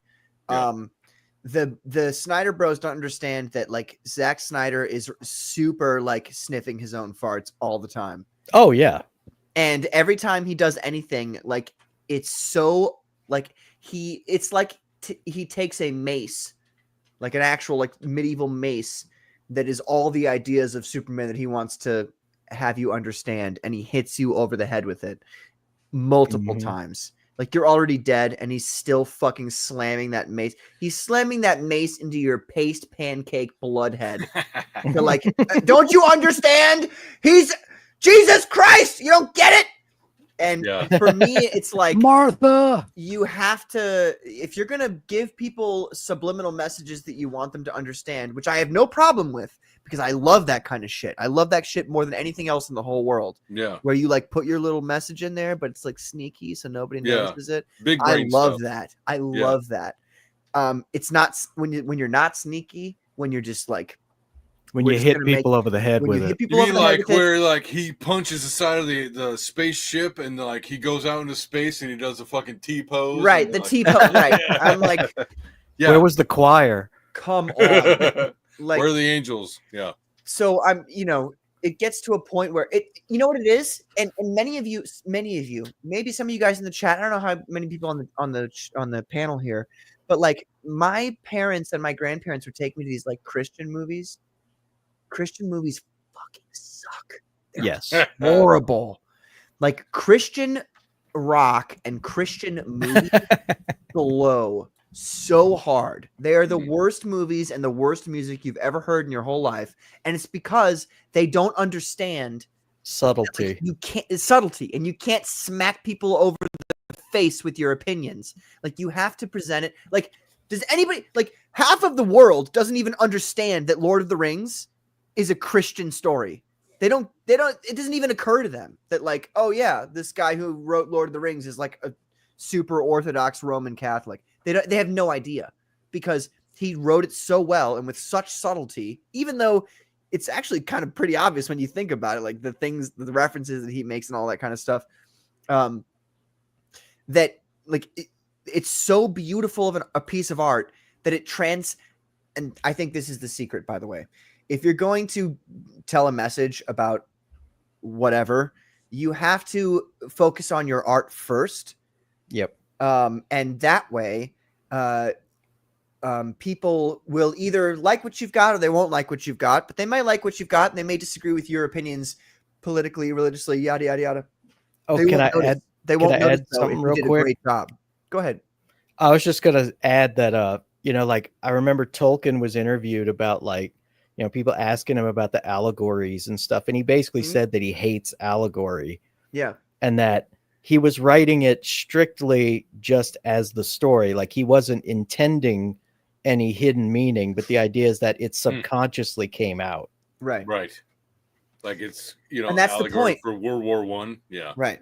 That's the whole point. So what I would say is what I'm doing here simultaneously is pissing off all the Snyder Bros. That's okay. Because it's about to get worse, folks. Yeah. The BVS and the BVS is one of the worst movies of all time. I'm gonna go on record and say that I hate that movie. I think it's a terrible movie. The action is fucking horrible. It's all cartoon. It's cartoon CGI. Okay. Patrick said all these things about BVS and Man of Steel. Okay. Now we get, by the way, I'm going to back this up. I hate Superman. I don't like him. I don't like the character. The Batmobile away, I don't like the comic books. Badass. The Batmobile is fucking sick. Okay. Listen to that about it. We're like, he knocked it away. And like, I have a hard time saying That was Batman cool. isn't cool in any way. Like Batman is always cool. Like even I'm within more of a BVS, Superman, but yeah, even within BVS, I like Ben Affleck's version of Batman. I got to be real. fair enough. Yeah. I like his costume. I like his Batmobile. I don't like how he kills people, but that's me. All that aside, Superman, this movie was the opposite of that, and it was way better than it. And I got to be real with people. Like, I think that a Superman movie ought to be lighthearted. It ought to be fun. It ought to be sometimes funny. It ought to have clear villains and clear heroes. It ought to have Superman being very, very, very powerful. It ought to have him also at the same time in encountering issues that he's never experienced before, that he can't take, he can't get over, because that's the only way you can beat Superman is like if you throw like Superman, it can only be beaten if you've thrown something at him that he doesn't already know about, that he cannot defeat because he doesn't know about it. And I feel like this is what that movie did. And I'm talking right now from like physical, like how can he fight this guy and beat him realms. I'm not necessarily talking about story. Right. I'm not talking about story and mental stuff. So they brought in things like the engineer and like, so, we talked earlier about like, Superman doesn't have to breathe, does he? Maybe he doesn't. But more importantly, like just from a storytelling perspective, that's what you have to do. Bring in something that Superman's never experienced before to in any way make him feel like he's on the ropes, which you have to do for any story to make people care about the hero or not. Like the hero has to get on the ropes at some point. Yep. At least by the third act, you have to be out of ammo. They have to have no friends. Right. All that. Mm-hmm. Right. And Superman was, I wouldn't say he was on the ropes in the first act. Certainly in the second act, because so the first act, like he came back and he kind of. I know he didn't beat the Hammer of Baravia, but like that was a non-issue to me. What was more important was that when that Well, stuff came out about him, set it up for later. But yeah, I know, but I didn't think like there was no part of me that thought, oh, Superman got beaten by the Hammer of Baravia and like he'll never be able to fight this guy. It's like no, he'll be able to fight the guy. Like it'll be fine. But then, by the way, I also called the Hammer of Baravia not being. I knew that was Ultraman, and then I also knew that Ultraman was Superman, because you have to be stupid to not know that. I feel like if you've read the, well, I mean, like there's the comics where Ultraman is literally Superman. So it's like, okay, so that's Superman then. And the moment they entered like the Fortress of Solitude with him there, I was like, okay, so it's just a clone. Like, I understand. So I called that really early, but. Which wasn't that like the plot of Superman 4? The Reeves 4 was like he was never saw that the one. bad guy was the clone of Superman because they got it from a fucking snippet of hair, and like Lex goes into a museum or some shit, and it's like a strand of Superman's hair is holding up like a trillion tons or whatever, and like he goes in and he cuts it somehow. And then they've cloned that. And yeah, it was funny because there was a lot of really subtle Reeves movie Superman.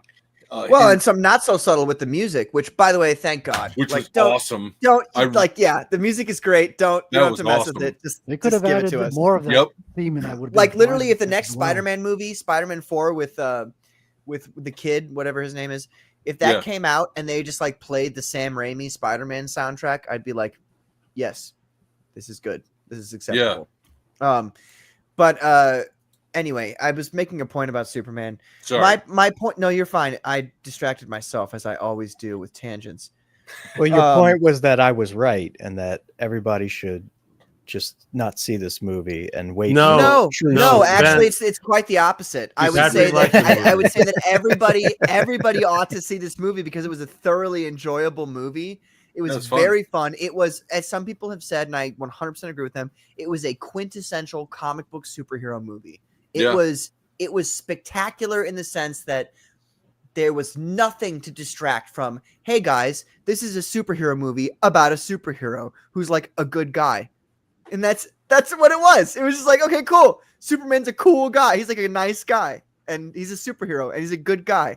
And there's no, Superman has this deep, dark secret that, like, he raped this woman or he did this thing. It's like, no, it's just Superman. Like, he's just Superman. He wasn't subverted. Yes. No, he wasn't. There was no subversion in any way whatsoever. There was zero political commentary. No deconstruction. No deconstruction. He wasn't. It was just Superman fighting bad guys. Pure and I was like, this is fucking awesome. Like, I understand why the Snyder Bros like that film. Those films. I get it.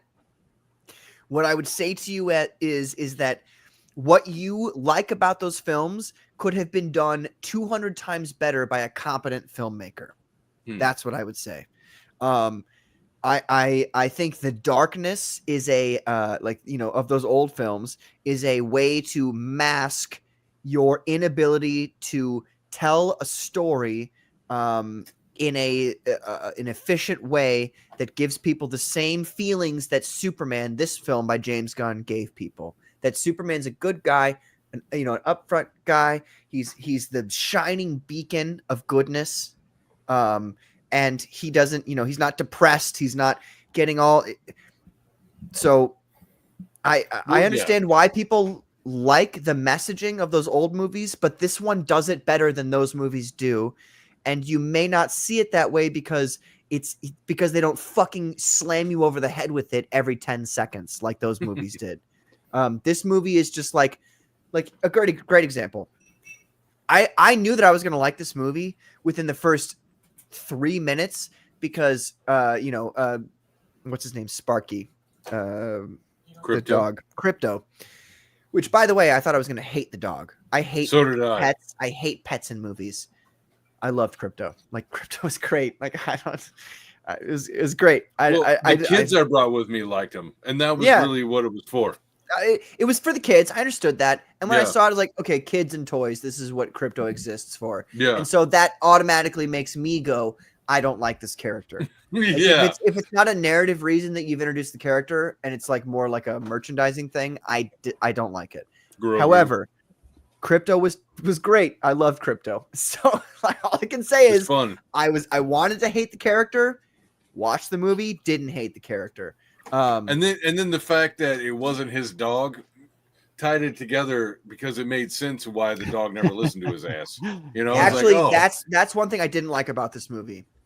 I didn't like her Supergirl. I didn't like Supergirl, and I didn't like her calling him bitch. I thought that was completely uncalled for and not acceptable within well, And if being a you- drunk. you ever If you- known like and, a trashy white girl who's like upper middle class? I have, but my 'Cause point I is have, like this and that's movie exactly is not how they are. the themes of this movie and the aesthetic of this movie was not that. It did not Yeah. call for that. It did not call for trashy drunk white girl calling Superman a bitch. It Yeah. called for any number of things other, but like that was to me like meh, no. Get the fuck out Well, of here. apparently I don't that's like what they're going for with That's the interpretation of that character. Yeah, for her And- own and- movie. We'll see if it's funny or not. I personally And found it to be not. I mean- I didn't like it at all. I didn't mind. I mean, yeah, I get that. It is annoying because you have the bratty cousin or And relative Kara, chick. and I just don't. Brad I Pitt just to be despise honest, this. Like I- they do this thing where they make women. They're like women. You should be like party girls because party girls are Yeah. cool and funny. And it's like you're not fucking funny. But I think though. she's You're hot. kind of I a think she's hot, loser. to be honest. Yeah, Well, you're also- hot, but you're a loser. I wouldn't mind. I'm not gonna mind watching her in there. well, it's like So- in So most something that I saw, sorry to interrupt, something that I saw online, they were like, well, Kara saw the destruction of her planet and she wasn't raised by, salt of the earth humans on Earth. So she is like, the City girl.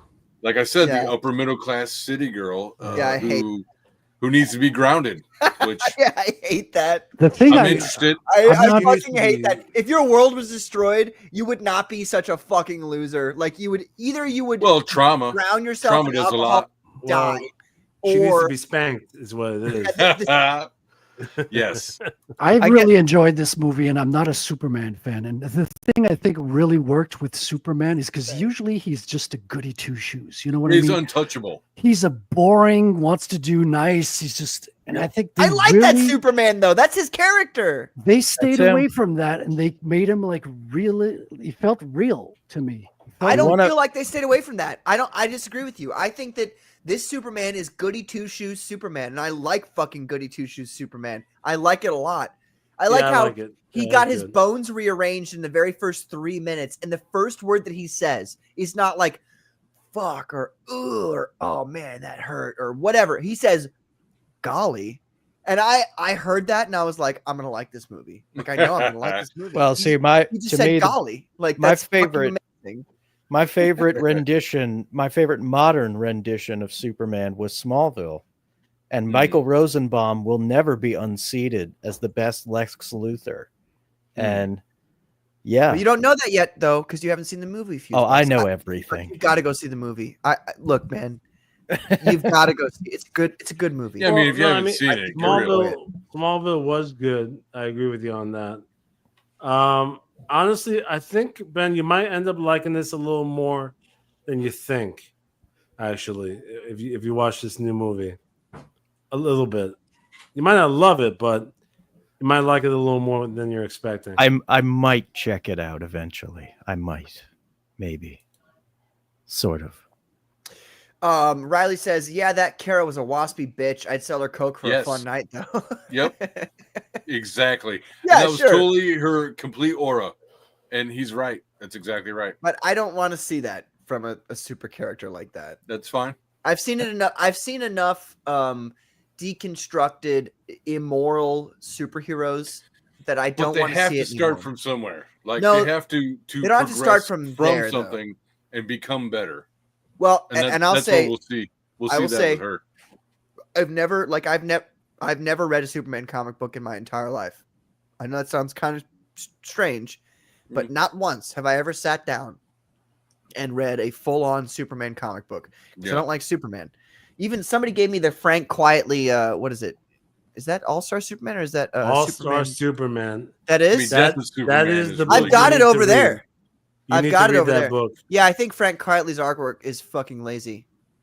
I think Frank Quietly is 2 times as good of an artist as Narwhal. So yeah. and if you You heard know my what? opinions You on need to stop Narwhal, slinging then Hold you on. know how I Narwhal feel blood. about that. Hold on. So Hold on a second. it's lazy. There's no way that you can compare him to Narwhal. That's I'm absurd. comparing him to Narwhal. Okay, then no, that, they don't have the same just stop- style. Stop that. No, They don't have the same style. but Whose I do lines know connect. All-Star Narwhals do Superman not. is a very simplistic style. I'll agree with you on I that. don't like it. It's very simple, but read the book anyway. I'll read it. the damn book. Eventually, I've got Okay. it. I'll read it. Read the damn book. I mean, Riley knows what's up here in the chat. let's see what he said. What he just recently said. Yeah, this character wants to be a bitch. Okay. Turner Ring says Ace presents as Smallville. long as it is executed as funny as Jack Black dropkicking the dog off a bridge in Anchorman. I'm cool with it. Which is Smallville Lex is still the best Lex. Yes. I gotta Read John watch Burns run. Smallville. It's solid. I'd have to find a way, Turner, to read Burns Superman run because I will 100% read that. There's no doubt. Like Nice. if you gave it to me, I would read it in a day. I promise you. Yeah. I don't like Quietly's art either. He ruined New X. I agree. That's how I feel. Yeah. I think Quietly is overrated. I think he's not a very good. Not that he's not a very good artist, but that I just don't like his style. Tony Stark wasn't allowed to trauma drink nearly enough. I agree. Yep. 100%. Like they played into his PTSD in the third one, Yeah. which I liked, but I think they should have gone into more of his drinking. I think that would have been a good idea. So anyway, to wrap up I haven't even really gone over let me just my defend full feelings Quietly. on it. I Go need ahead, to go defend ahead. Quietly for a second because Yeah. I get it. Quietly is more of an eccentric, like one-shot artist as opposed to like an ongoing series artist. Yeah. Yeah. Right. You know what I mean? Yeah. Because he has this kind of like it's designed for like a one-shot, almost like a movie, where it has Sure. a certain vibe and that's it, like a one-shot piece. So he's not meant to be like because if you were to see him continuously, I'd be like, okay, this isn't good. But for like a cinematic piece with a certain style, it works. And that's why with All-Star Superman, it works. And you'll see, by the way, once you read that book, you will thank me once you finish the book, by the way.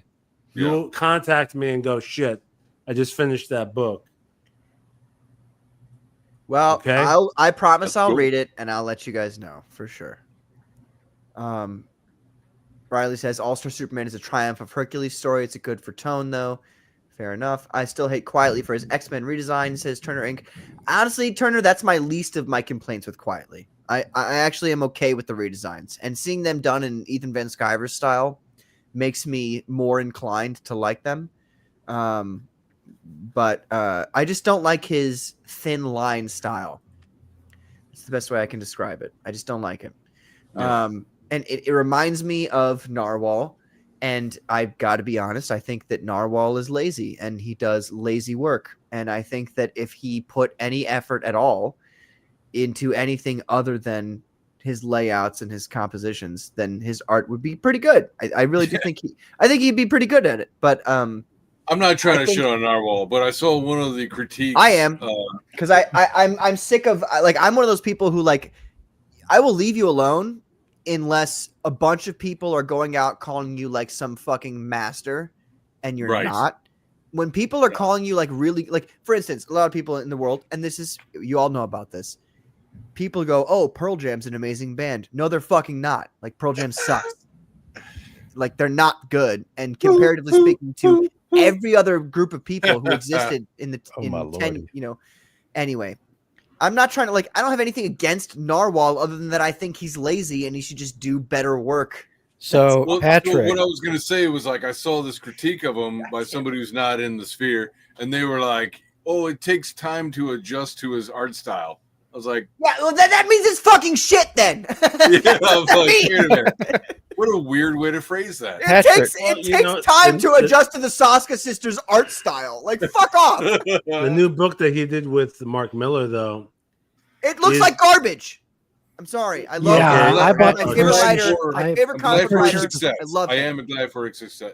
I bought the first issue of that with Mark Miller, and I did not like it. I was like, okay, I want to see what this artist. Everyone's raving about him. Everyone was crazy about it. Right. I looked through, and this is page with the yo-yo. It doesn't even like the shape doesn't even. Oh, I can't stand his shit, dude. I could not. And the reason I can't stand it is because I know he's lazy. Like I know that in my heart. And maybe I'm wrong. Maybe in the end I'll die and God will be like, dude, Narwhal was not lazy. Like he tried his best that he could. And I'd be like, I feel bad about this now.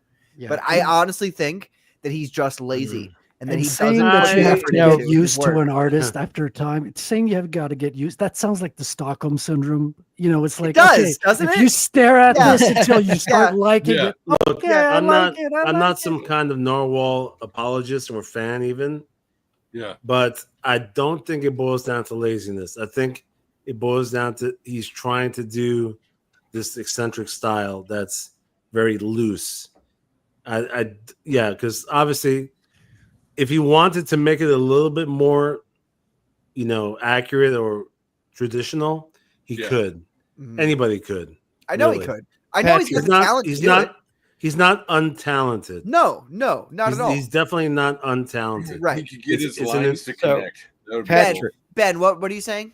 I'm getting the vibe here that you are Lex Luthor and Narwhal is your Superman. Uh-oh. It's like this, Ben, and I'll be honest with you guys about this, and everybody can call me whatever they want to call me. I don't care. I feel like if I had my bills paid and I could just like spend 2 years doing nothing at all, I feel like I could become 200%, 213% the artist that Narwhal is. I promise Damn. you. If you gave me 2 years to do nothing but draw, I could become a better artist than Narwhal in probably 6 months, but then a year, it wouldn't even be close. So and so when I look at somebody who makes the money that he makes and then gets the laudation that he does, I don't know if laudation's a real word, but it sounds good, doesn't it? It's one of those things. Thanks, Carmen. It's one of those things where it's like I feel like, and that's why I say he's lazy because some people say that he's just doing his whatever. My point is that the sloppy style, like at a certain point, it's acceptable, and then at a certain point, it's not acceptable anymore. Some people do it well. Like Jay Lee has a quote unquote sloppy style. It's loose, but it's freaking awesome. Don't put Jay Lee in the same. Don't even put him in the same sentence as Narwhal. It's No, but I'm entirely saying different. one's good and one's bad, Patrick. That's true. That's true. I would not call Jay Lee's style sloppy at all. I would call his style like.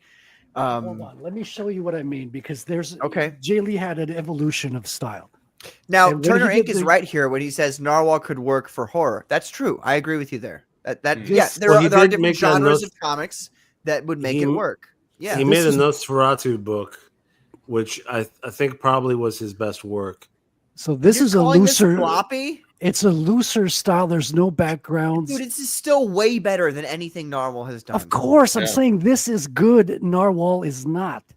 This is much I think Narwhal could be looser good though. than- I do Yeah, think but that that's- Narwhal's got talent. He's got compositional, and I do think he's got talent. I just think that he takes advantage of the fact that people have ascribed this style to him, this sloppy style, this lazy style, and so he goes, "Okay, I can get away with this now. I can make money being sloppy." I think that's what's happened here. And it's not that he's not good. It's not that he's not capable of greatness. It's just that he Well, what it understands is- now that other people will pay him money for slop. And he'll go, okay, well, why would I put effort in if I could just do this? But the truth is, though, is that he's created a style that is recognizable as him. And that's not an easy thing for everyone to do. Like you were Yeah. saying that if you practice, right, you, Patrick, and I agree, you can draw better than him. But you drawing at an average quality level will not be memorable. It will not be something that's distinguishable Right. to the point where, because Narwhal has a style that's distinguishable. And you can go, okay, that's his style, Mm-hmm. right?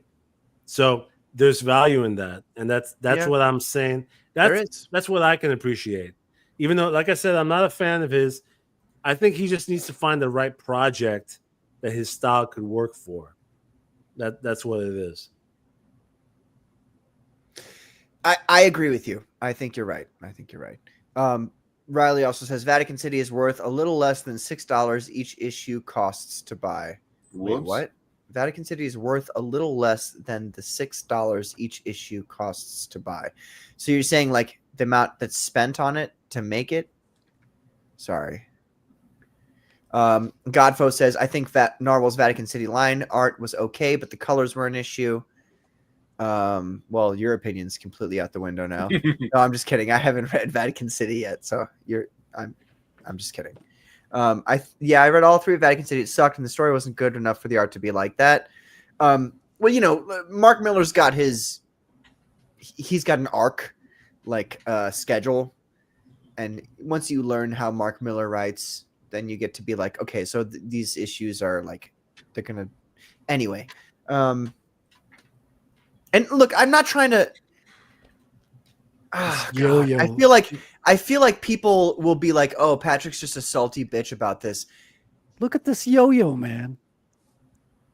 Yeah, and artists will go, "Well, man, one half of the yo-yo is smaller than the other because wait, turn back to that page." They'll go, it's smaller because it gives you the feeling of movement of Dude, I heard Because that. they're Type liars. I heard Okay. that type of It's a reasoning in metaphor. art school throughout for yeah. years, and it's always bullshit. Trust your gut. If it looks ugly to you, it's ugly. That's right. If it looks ugly to you, then it's ugly. There's some things that have existed in the real world that people thought were ugly. Steve Ditko, Stan Lee, all these kinds of guys.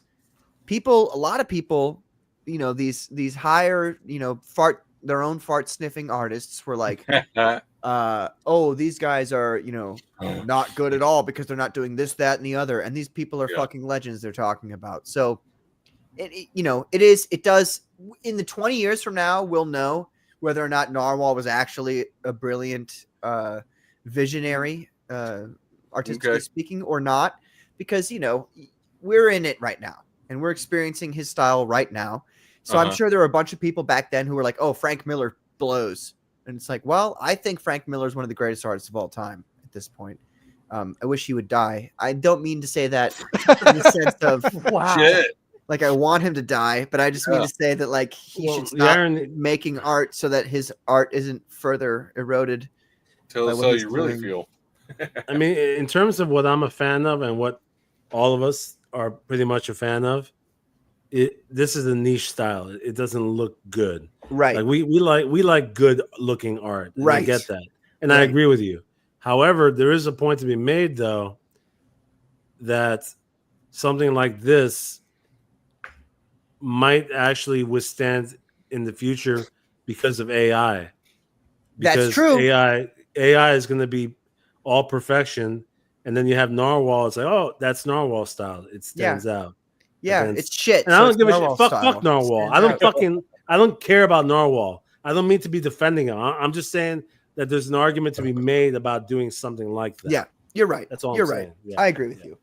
I got to go take a piss and then smoke a cigarette. When I come back, we're going to be talking about, we're going to review some comic books from the independent scene, Comicsgate scene that we have not already done. I'm going to be talking about, there's plenty I could, but I'm going to be talking about Apollyon 20XX, which is Godfo Universe's first comic book here. It's pretty fucking fat. Yeah. I'll be talking about that in a second, but hopefully you guys all have something. I have to go. So I do too, actually. Oh, so now we find out who's not read any comic books. We get it. I got you. You see what I did there, ladies and gentlemen? I flushed out the guys who don't read comic books. Yeah. Well, I gotta go. I get up at 3 a.m. So I gotta get up have at to get out of 5. here. Thanks for having me. That was fun talking about thank you guys. Superman. Appreciate And it. I'll see you guys hopefully next week. So Yeah. good night. Yeah. Thank you guys for later, being dude. here. I appreciate it. Yeah, Later. but drop Thank me the you. link anytime. I like it coming on here a lot. Well, you'll soon be a commando if you keep coming on, Fusebox. So, thank you. Well, I'd love to. I would be honored. Thank you for being here, brother. I appreciate it. Have a great night. Thank you. Take care, man. All right. Peace. All right. So yeah, I really do have to go take a piss though. So you guys can talk about how wrong I was about the Superman movie for a second here. I'll be back at about 9:37, ladies and gentlemen. And I'll leave it to Carbon. Carbon's going to be taking over a lot of things pretty soon, which is another announcement I should probably make when I come back from smoking my cigarettes. So Yeah, I suppose it would be a good time to let yeah, them know. I'll let them know when I come back. All right. I'll see you guys in a Yeah. second. I don't disagree with Patrick's take on Superman. Well, no, he liked it though. That's the thing. I liked it as well.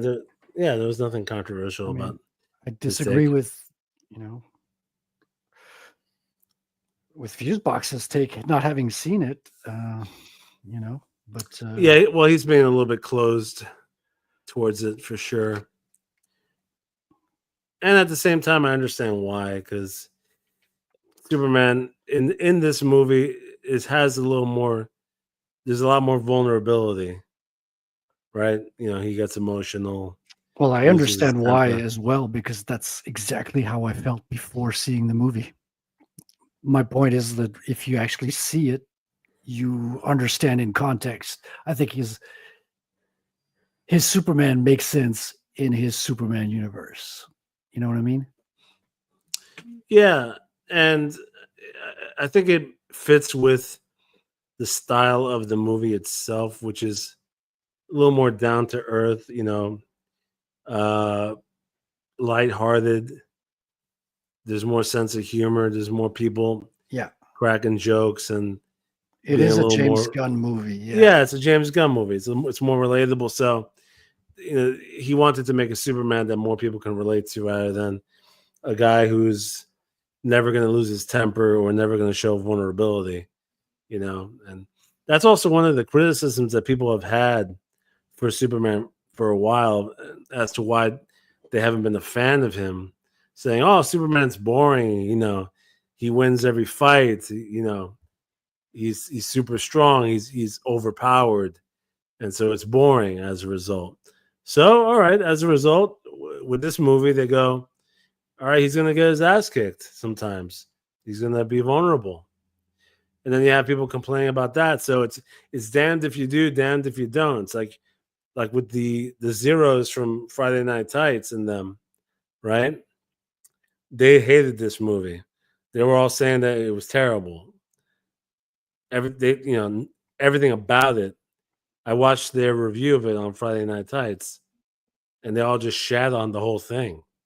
Which is And astounding to me, because I thought I had so much fun, Carbon. It was one of the best films, period, I've seen in a long time. it's a Like fun movie. it just flowed. It was a good time. Yeah.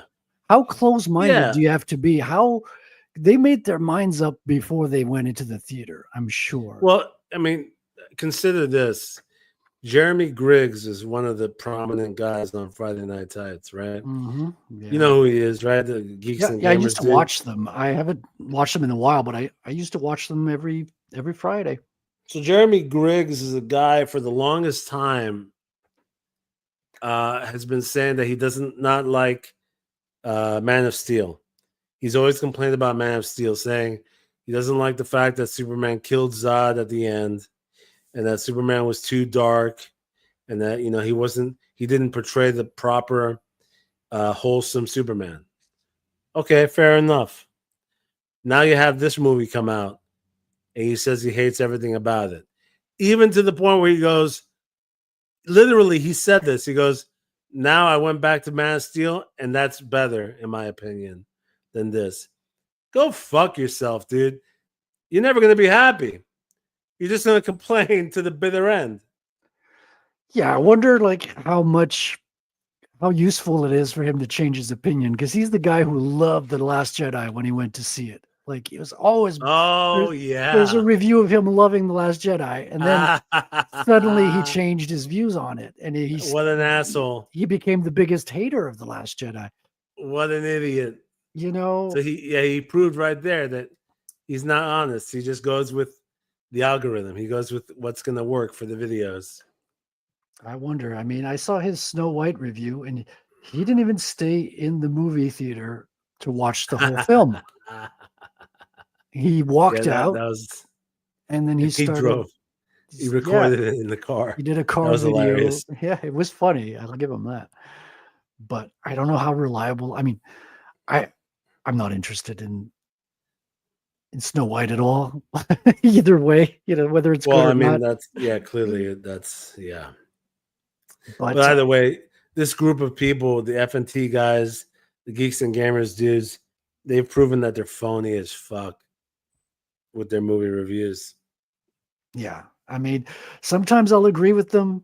Like Thundercucks, could not stand it. You guys liked it. It's fine. We could disagree. It's just my honest take with it. I couldn't identify with any of the characters for the first half of the movie. I started laughing a little bit during the second half towards the end. But this movie, Yeah. like I knew I was like, okay, I knew coming into the movie, I didn't like the trailers. None of the scenes in the trailers I liked. So I had an opinion. And then I read the, 3 centuries, 3 decades, 3 years, all of that. And Superman lost his first battle. I was like, oh, this makes sense now. Boom. And then you see him crash. And the scene that I didn't like in the trailer made sense within the context of the introduction. And I was like, okay, Yeah. I'm in it. Yeah. Now. I'm on board. Yeah. The intro helped. It definitely helped to make it a little more understandable. It made the whole difference in my mind. It was the setup, made the context, because I didn't want to see a Superman beat up for no reason. But now that you're saying this is the first time in all of his life and this is why the movie's interesting. Hey, we're not going to show you Superman winning everything easily because he's so overpowered. We're going to show you the one time in his life where he actually has to fight for something that's actually difficult. He's actually got a real adversary here. And I thought, that's cool, man. I'm on board for that. And they pulled it off. Well, like I said, the criticism for the longest time has been Superman never loses. He's overpowered. He can defeat everybody easily. So therefore, there's no stakes. Yeah. And that's complaint of people. Yeah. Now you have, okay, so the reaction is, let's have him getting, beaten. And so people are complaining about that as well. You can't make everybody happy at the end of the day. No, you can't. And, but dude, I was freaking happy. I enjoyed it. I was kind of in awe at how much I liked it. I was like, wait a minute, how much do I like this movie? Because I was just having a ball, having a blast. Yeah. I was like, it was very good. Yeah, I was like, is this the best film of the year? Is this the best film of I couldn't remember the last time I had so much fun in a theater. So yeah. Like so you watched All-Star Superman? I did, and I didn't enjoy that one as much because I thought the Superman characterization in that one was the kind of Superman I don't like. It's like I thought, we were arguing about the term goody two shoes. To me, the All-Star Superman was the type of goody two shoes I don't like, whereas in the film, I actually liked the interpretation of Superman in that one, James Gunn's. But you could tell, like, he lifted a couple of the ideas, like the robots with the numbers are lifted straight up. Like, it's not even an interpretation. It's the same robot with the super design and the number. And some of the elements, some of the shots even were just pulled from it to contribute towards the movie. And it worked. Obviously, the whole plot of it is different. All-Star Superman, the whole plot is that he's dying. And so it's kind of like a last will and testament storyline for Superman. Yeah. I don't know how well that worked, though. At least not for me. Like, I never believed he was dying. I mean, I knew it from watching and listening to the exposition, but he seemed strong. He seemed like towered, great pot. Like, nothing about him looked like he was dying. I don't think it wasn't shown. It was just told to us. You know what I mean? Well, for the most part, but towards the end, he was starting to weaken. He was, yeah. So towards the end, he wasn't as strong. So he was losing more. Yeah. In the fights, and he was starting to get a little more feeble. Yeah. But I mean, I love that. It's a great story, though. All Star Superman. I mean, it's one of my favorites.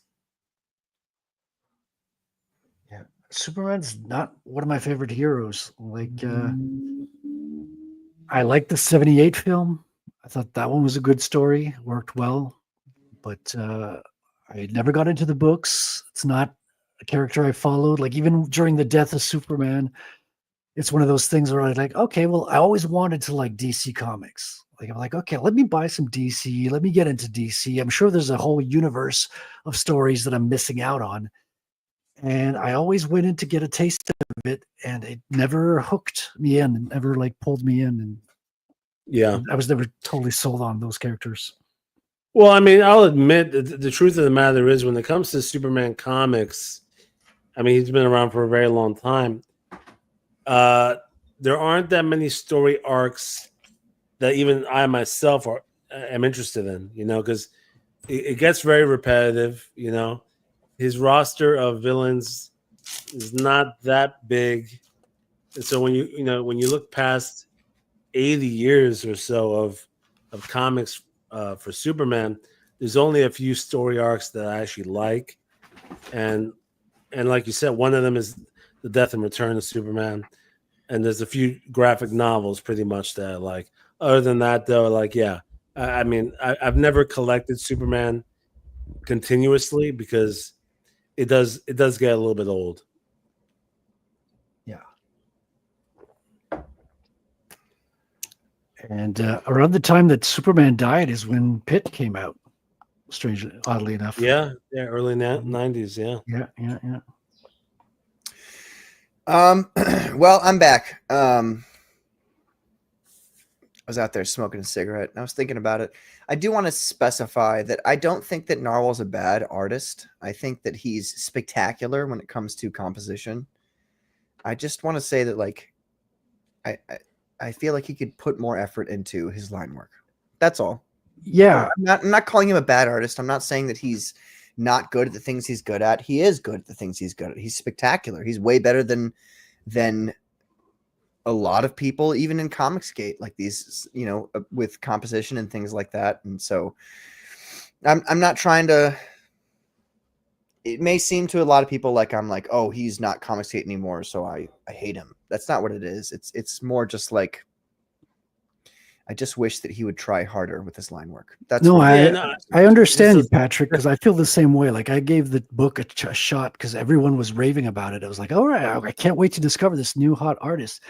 And you could tell he could draw. Like, if faces are well done. Like, he's got good storytelling chops as well. But I don't like the finishing. I don't like the rendering. The things like the yo-yo bother me a lot as an artist. Yeah. And I can't get past those things. He's not an artist for me, right. But I can see that he's got the skills behind him for that. I guess it's a style thing, is what I'd put it down for. Yeah.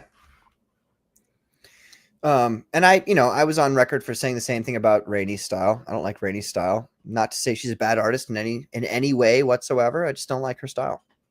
I do like her style. Yeah, that's reasonable. I mean, at the end of the day, it's a stylistic preference, and I don't fault you for it either, Patrick. I get it, and to a degree, there have been some people who have exaggerated and blown some smoke up their asses, going like, "Oh, this is amazing," and it's from a technical standpoint, it's not. It's not. Right. It's not amazing.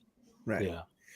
Now, and I actually come from the more, what I guess we could consider now the Paul Ravoche school of thinking, where it's like, I'm much more inclined to like things like it's more, comic book is more cartooning.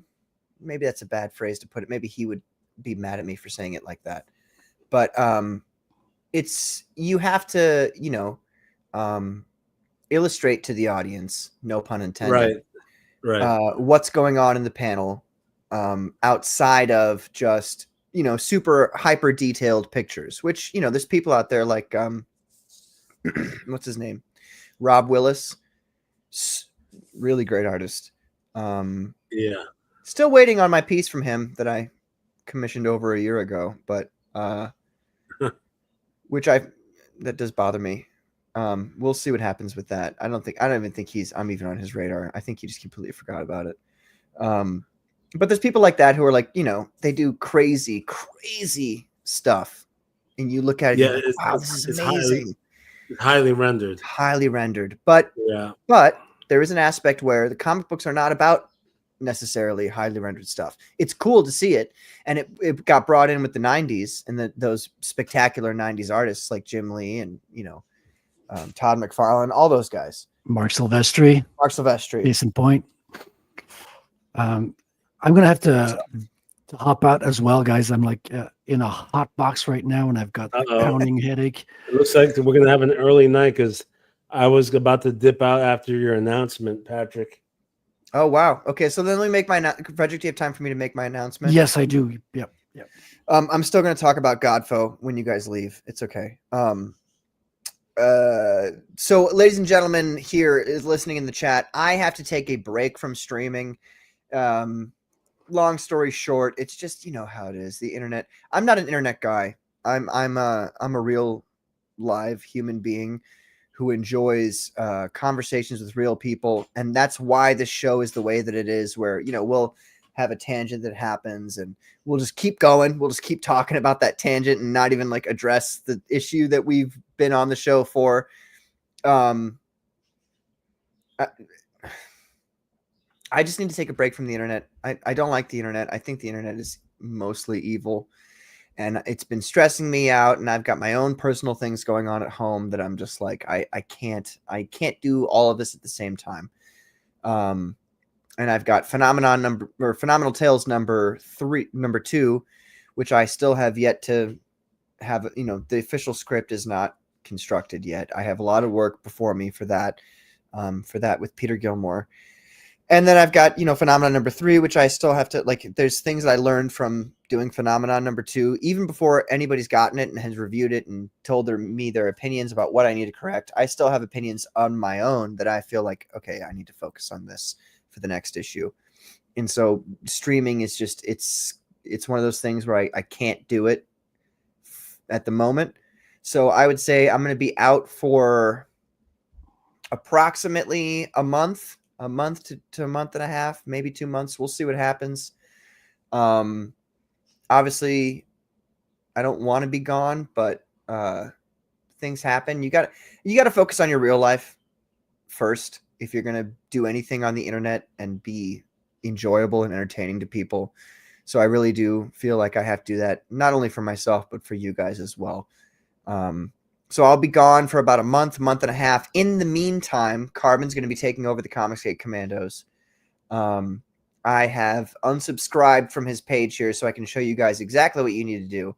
You need to go to Carbon Heart 3365 on YouTube. I'm going to copy this and paste it into ye old chat here. Paste. Everybody go to his page on YouTube and then do what I'm doing here, where you subscribe. Then you press the little button here and you click all on the bell here for all the notifications.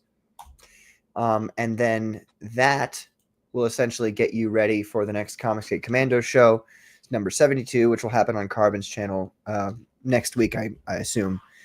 And so, yeah, nothing crazy, nothing like, oh, Patrick's leaving Comicsgate or whatever bullshit like that. What, Patrick's leaving Comicsgate? Yeah, don't even start that. Don't even. I'm not leaving Comicsgate, okay? No gay shit going on. Just a break. Nothing. I just need a break from the internet. That's all that it is. Yeah, I totally get it, man. I feel a little bit the same at about now. Don't abandon Carbon while I'm gone. You can abandon him when I come back. Listen, I'm gonna abandon him right now. No. We want everybody to hop on, by the way. Yes. You guys in the chat, like Skeleton Core Comics, you better not disappear on me. Yeah, Groku. We're gonna keep up the topics. As a matter of fact, it's gonna get a little more controversial even. Yeah, that's right. No, it's gonna be a fun time. But what I mean, Patrick, is I totally get it. Sometimes you need to go to the source and find your joy and bring it back into the world. You know, you can't just be putting it out all the time and, you know, without refreshing and resourcing. Yeah. And it's been a while since I've sat down and just read comic books. I haven't had time to just sit down and just read comic books. And you guys might think that streaming doesn't take up that much time. It does to a degree because I have to prepare everything. I have to prepare the topics of conversation, that kind of stuff. I have to be ready to go because we all understand how radio works. If there's a situation where nobody's talking about anything and it becomes like a quiet conversation on stream, it's very awkward and it's very lame. And so you might think that I just like roll up here to these streams and I'm like, oh, we're just going to talk about this one thing. No, I prepare things beforehand. And so what I'm saying is like, it is work. Streaming is work to a degree. And, Oh yeah. And scheduling it and preparing for it and sharing it. And it's an item on your agenda. So yeah, it's something that it's in your schedule. And when you take a break, you can relax for a little bit. So we all need that. We definitely all need that sometimes. You can't do anything spontaneous on show day. You have to be ready before the show. After the show, you're kind of exhausted. You know, it is work. Yeah. And so with that, to that end, folks, please go subscribe and like Carbon's channel. He'll be streaming next week for the 72nd edition of the Comicsgate Commandos. He'll have I've given him carte blanche. He's going to be doing whatever he wants. So he's going to have whatever guests he wants on. He's going to be talking about whatever the hell he wants. He'll be saying things that maybe wouldn't be said on this channel, but hey, that's even more of a reason to go check out what he says on his channel, right? So well, it's going to be and by the way, thank you guys for subscribing. It's going to be the usual kind of Commandos, obviously mainly talking about current media like we did today, comics, things in the news and Comicsgate news, but also, you know, maybe some controversial topics as they arise, you know, and so it'll be the usual kind of Commandos. And if there's no controversial topics, we'll make them up, create drama, you know, and start a whole controversy of our own, right? What did Ben Fusebox say to you the other day in DMs? What did he say? There's always something to talk about, believe me. Oh, I'm sure the chat knows. There's always something to talk about. That's the truth. So, yeah, I guess Frederick and Carmen, do you guys have to go now? Yeah, it's a hot box here. It's like incredibly hot. Yeah, fair enough. Hop off. Yeah. I would say, Carmen, if you can next week, maybe bring up one or two books that you've received, because you know how it is. People are always saying Comicsgate doesn't deliver, but they do. And so, if you have a chance to talk about something, see, I was going to talk about that too, Frederick. I know you. Well, the Superman conversation was so good. You know, it's like I don't want to. And that's another point. What I don't mind like leaving a little bit early. It's because I'm sure you have all the books that I have here. I don't have as big a collection as you do, but I'm sure you don't have the same cover that I have on this one, because these are all unique covers. Yeah, I do not have I have the Kelsey Grammer cover, actually. Not Kelsey Grammer. Oh my God, the Kelsey. What's his last name? Kelsey Grammer. Yeah, Kelsey Grammer is now an artist. Let me say this though. I didn't say that for sure. In the coming weeks, I will be discussing some Comicsgate books and reviewing them. Good. Books that we haven't talked about, and we'll pull up pages specifically. Also, awesome. I will be reaching out to people within the Comicsgate sphere as guests to come on and pulling up campaigns. So it will like the usual Commandos, we're going to be talking about books. We're going to be pulling up books. Good. And so we'll do that as well. I would say too, like, just from the way it is schedule wise, I might Carbon, you're going to do a Commandos on the 23rd, I imagine, next Wednesday. But yeah, if people want, I am game, because it's one of those things where it's a subject that it's important enough to get back into. On the 26th, that Saturday, after the 72nd Commandos. If you guys want to do a stream where we talk about Fantastic Four, because it'll be out by then.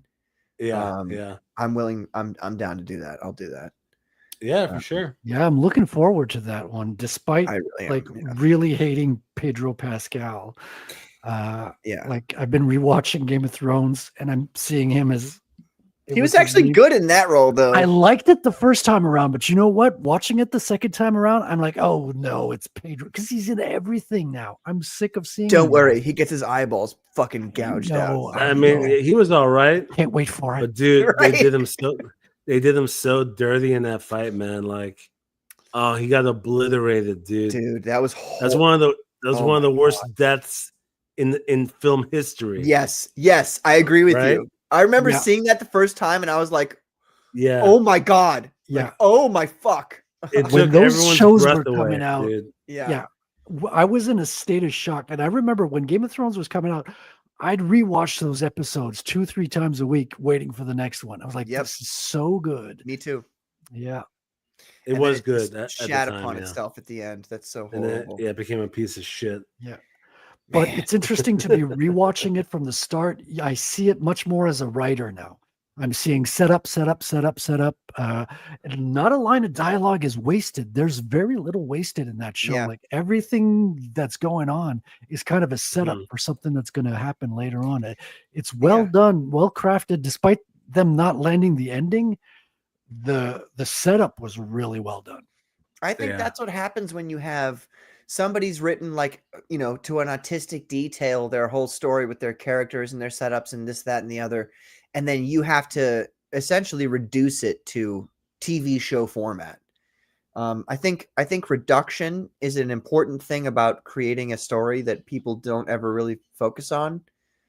But you take what you've got and you reduce until you have, Yeah. the core of what you're trying to do, and then you focus on that. And I think that's what the original Game of Thrones seasons did, is that they reduced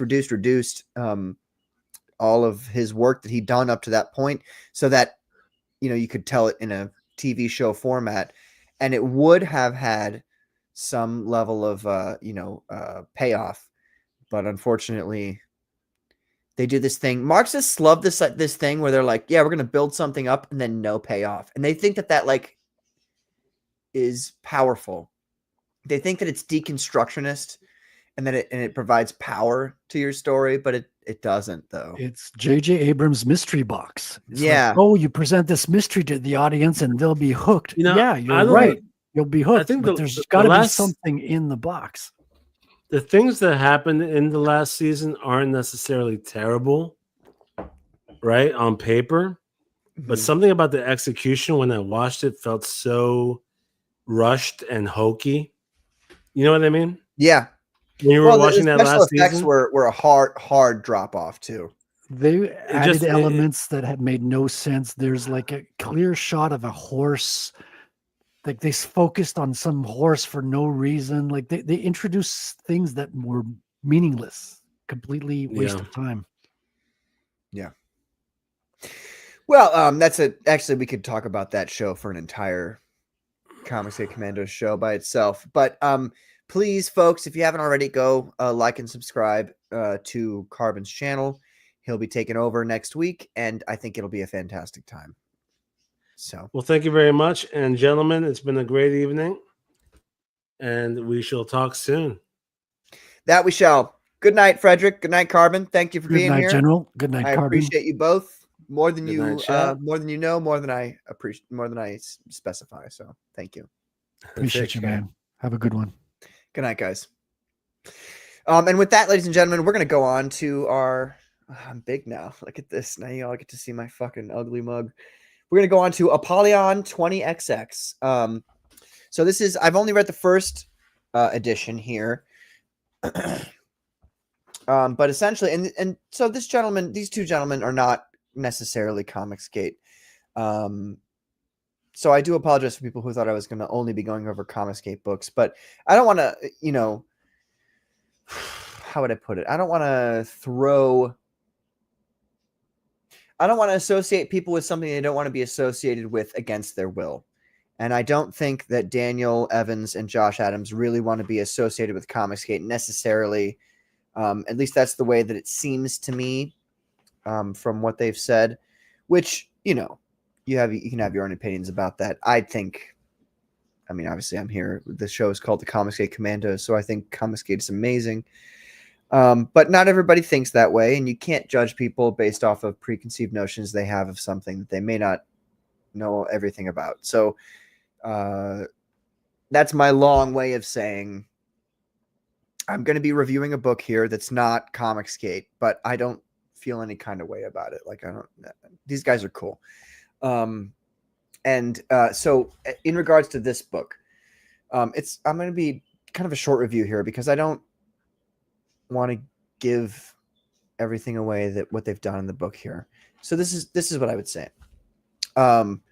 Art. The art in this book is it is manageable. It works for what the story being told is.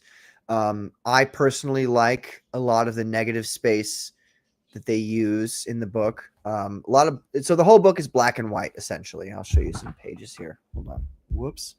As I smack my microphone. The whole book is black and white. There's no colors in it, but I think actually that gives it's a benefit to the book. Because I think colors in this book maybe would have detracted from the line art. Speaking for the line art, it's good. There's a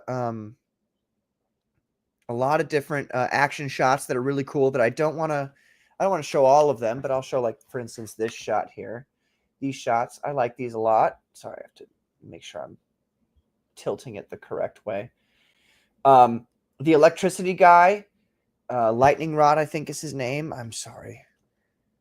I know they said it in the very beginning. He's really cool. So, okay, long story short, Godfoe is about a universe in which there is I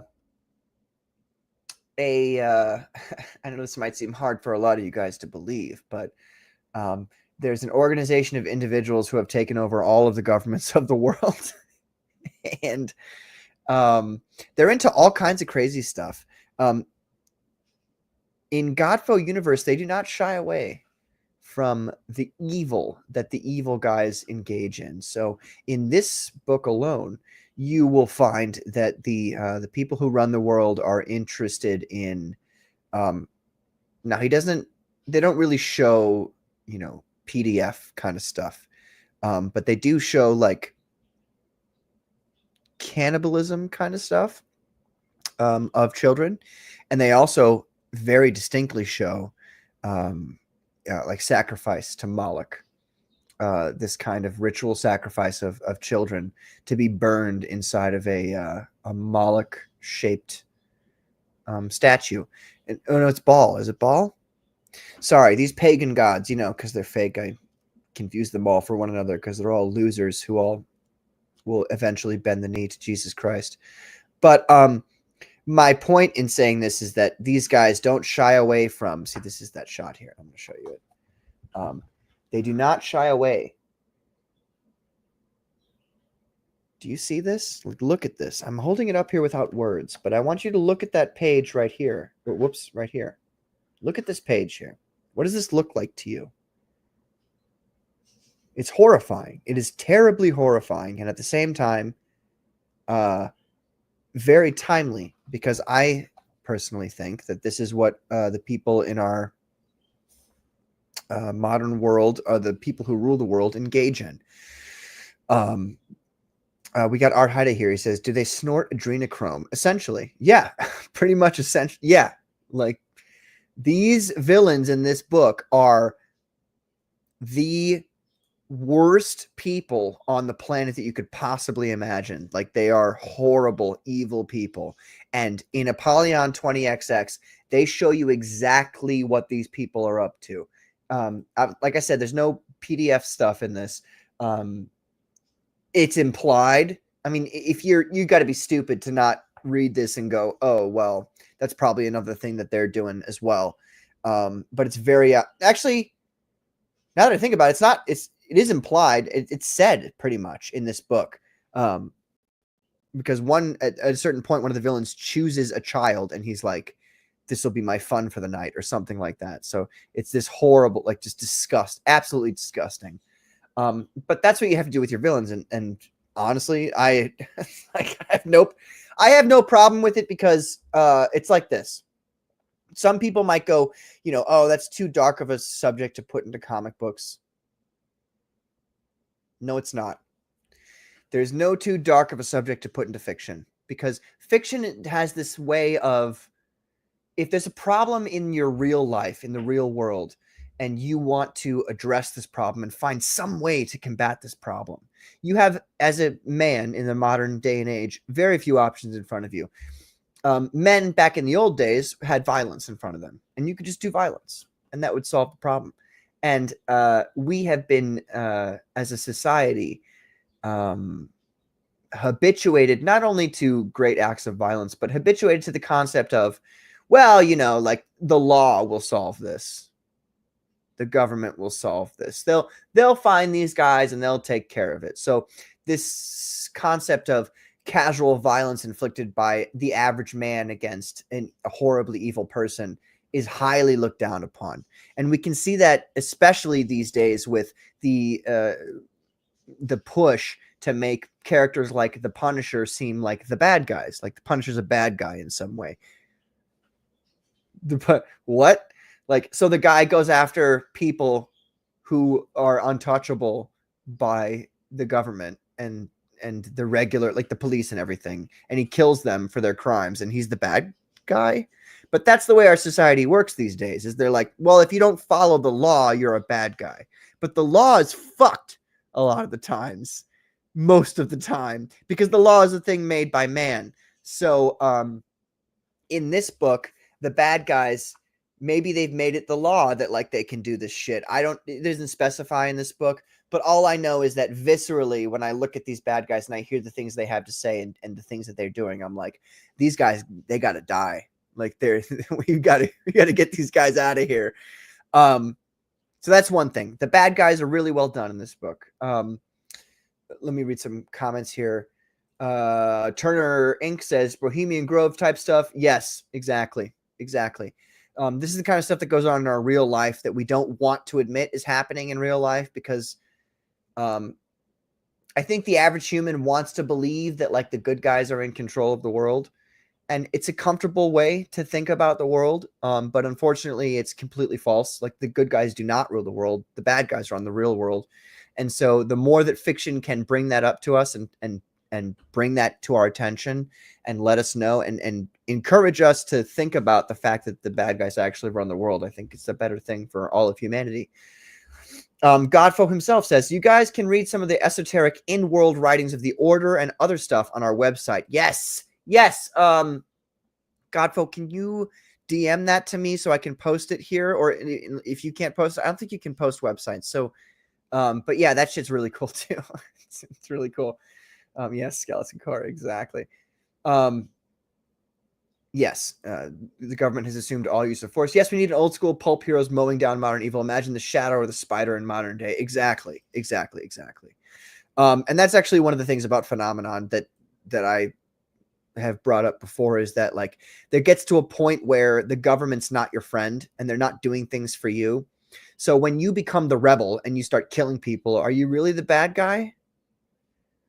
Are you the bad guy? But then, your morality that you're operating off of ostensibly is something like Christianity, like the characters in my book. And the Godfo universe characters haven't really mentioned Christianity yet. We'll see if they do or do not. But my point is that if that is the case, it gets to a point where it's like, you have to, like, what is the choice here? Like, obviously people go, well, turn the other cheek. That's what Christianity says, which actually, when you think about it and you go into historical Jewish interpretation, not Jewish, Hebrew interpretation of that event and the cultural aspects surrounding it, like, is what our understanding of turn the other cheek in the modern day is that applicable to what actually Jesus Christ was saying back then? We don't know. But there's some good points that people have made about like, no, that's not quite like, it was more of an insult. Like it was more of like oh, so you slapped me on the face. Here's the other side. What are you going to do now? I don't know. I can't say for sure. All I can say is that this moral quandary of you do nothing and evil wins, or you kill people in the hopes that good wins. That moral quandary. You don't know that good's going to win, but you do know that if you kill these people, evil won't win. So what's the right answer? Who's the correct guy? Like Jesus Christ, obviously, I, in my heart of hearts, believe that God, the Father, the Holy Spirit, Jesus Christ, abhors violence. And I think that it's a thing that is antithetical to God. But God himself has engaged in violence against the human species many times. The Great Flood, for instance, being one of the greatest examples of where God engaged in violence, and he killed probably 90% of humanity. But the question is such a thing acceptable in certain circumstances? And so I think that's where this book, Godfoe, they're kind of skirting with it, and they'll get to it, but they haven't gotten into the God question per se so much as, I mean, God's mentioned in this, but the God they're talking about in this is essentially an AI construct that informs the elites and the rulers of the world onto like what they're going to do. It's terribly fascinating because the way that in this book they describe God, and it's by G, it's by the way, it's G period O period D period. So it's like an AI construct, God. What's the word for that? There's a word for that I'm forgetting. Anyway, my point is that fascinatingly enough, in this book, there's a lot of things in this book where I know that the people who wrote it are very well aware of biblical stuff and of conspiracy theory stuff. There is a mention of adrenochrome in here, if I'm not mistaken, actually. But one of those is that when people experience this AI construct known as God, they all experience him in their own way. So they experience him as their own personal God, and the personal things that they want out of life, it gives them, which I find terribly fascinating because that's how it's going to be in our real life. I know people don't like to think about this stuff, but like in the real world, that's how it's going to be. One day there's going to be an entity who goes, I'm God. I'm the return of Jesus Christ. And it's going to give you everything you could have wanted. Everything. And it's going to make you think that it loves you and that you're its chosen. And I find it fascinating that in this book they bring that concept up, that it's essentially a concept that exists from Revelations, that God is going to appear to you as something that you love and that you want to appreciate and support. And so that idea, I think, is very important for us to think about fictionally, because I think fiction, what it does is it opens up ideas to you before they're real life ideas.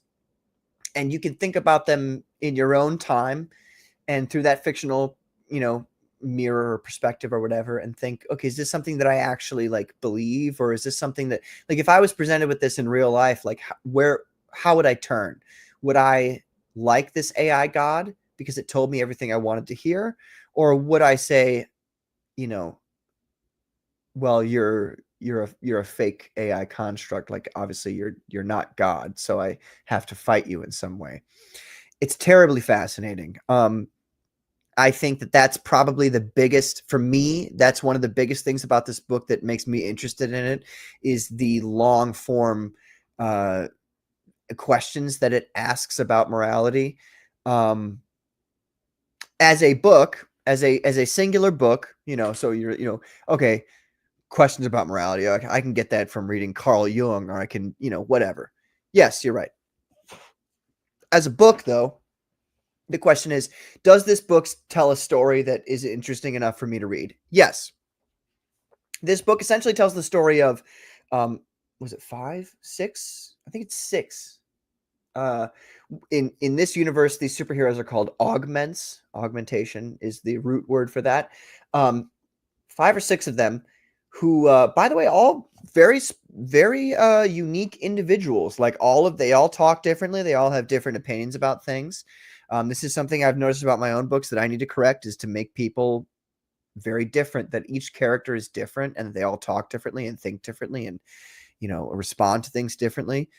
And they did a great job in this book by making all of the characters different. There's even like this cybernetic dog character that doesn't talk at all, but he's a cool character, and like they call him Lucky at the end of it. A lot of characters in this that I really, really liked, and a lot of great names for characters too. Like there's one guy the lead, essentially he's now the leader of the team at the end of the book, which is, by the way, I should back up and say, there is an arc for this. Like there are people who don't trust one another and they don't like each other. And then over the course of the events of the book, they come to an understanding with one another, and they come to appreciate each other's strengths and weaknesses, and then will engage with each other in, a kind of like we're allies now. And so now we're going to do this kind of thing, which is great. So it's a competently written book, competently drawn book, great stuff. I believe right now that it's going for, it's $10. Well, the PDF is $10. The actual book is $15. Not bad at all. Not bad at all. For $15, I would recommend backing Apollyon 20XX #1. This is the one I've got. I've got 1 and 2, but I have not read 2 yet. I'm sorry. See, I'm getting distracted on my own tangents. This is what happens when there's not people here to reel me back in. What was I saying about that? What I would say is that there is build up and payoff in this book. So that's one of those things that's good about it. There's an big old action scene at the end. So for anybody who's worried, like, oh, is this all talking about like, psychological stuff? No, like there's a lot of action in this book. So check that out. And I would just say that at the moment, like the biggest thing about this book for me is that everything's very unique. Oh, that's what I was going to talk about. The characters involved, they all have really cool names. Like the leader of the team is called Farmhand, but he's got these powers where his arms can like turn into like, it looked to me like in the illustrations, like liquid metal, which is cool because he's a guy from the South. He's a kid from the South. His parents, or his dad, was a KKK member who made him do drugs and like try to hate black people and all other kinds of people. But this guy's not into that stuff. But so it's cool. Like the name Farmhand is cool because he's, a kid from the farm, and 2, because like his arms turn into metal. So it's a hand thing. I don't know. There's a lot of great names in this. A lot of great names for characters. And they all apply nicely. The powers are all very cool. They're very, how would I put it?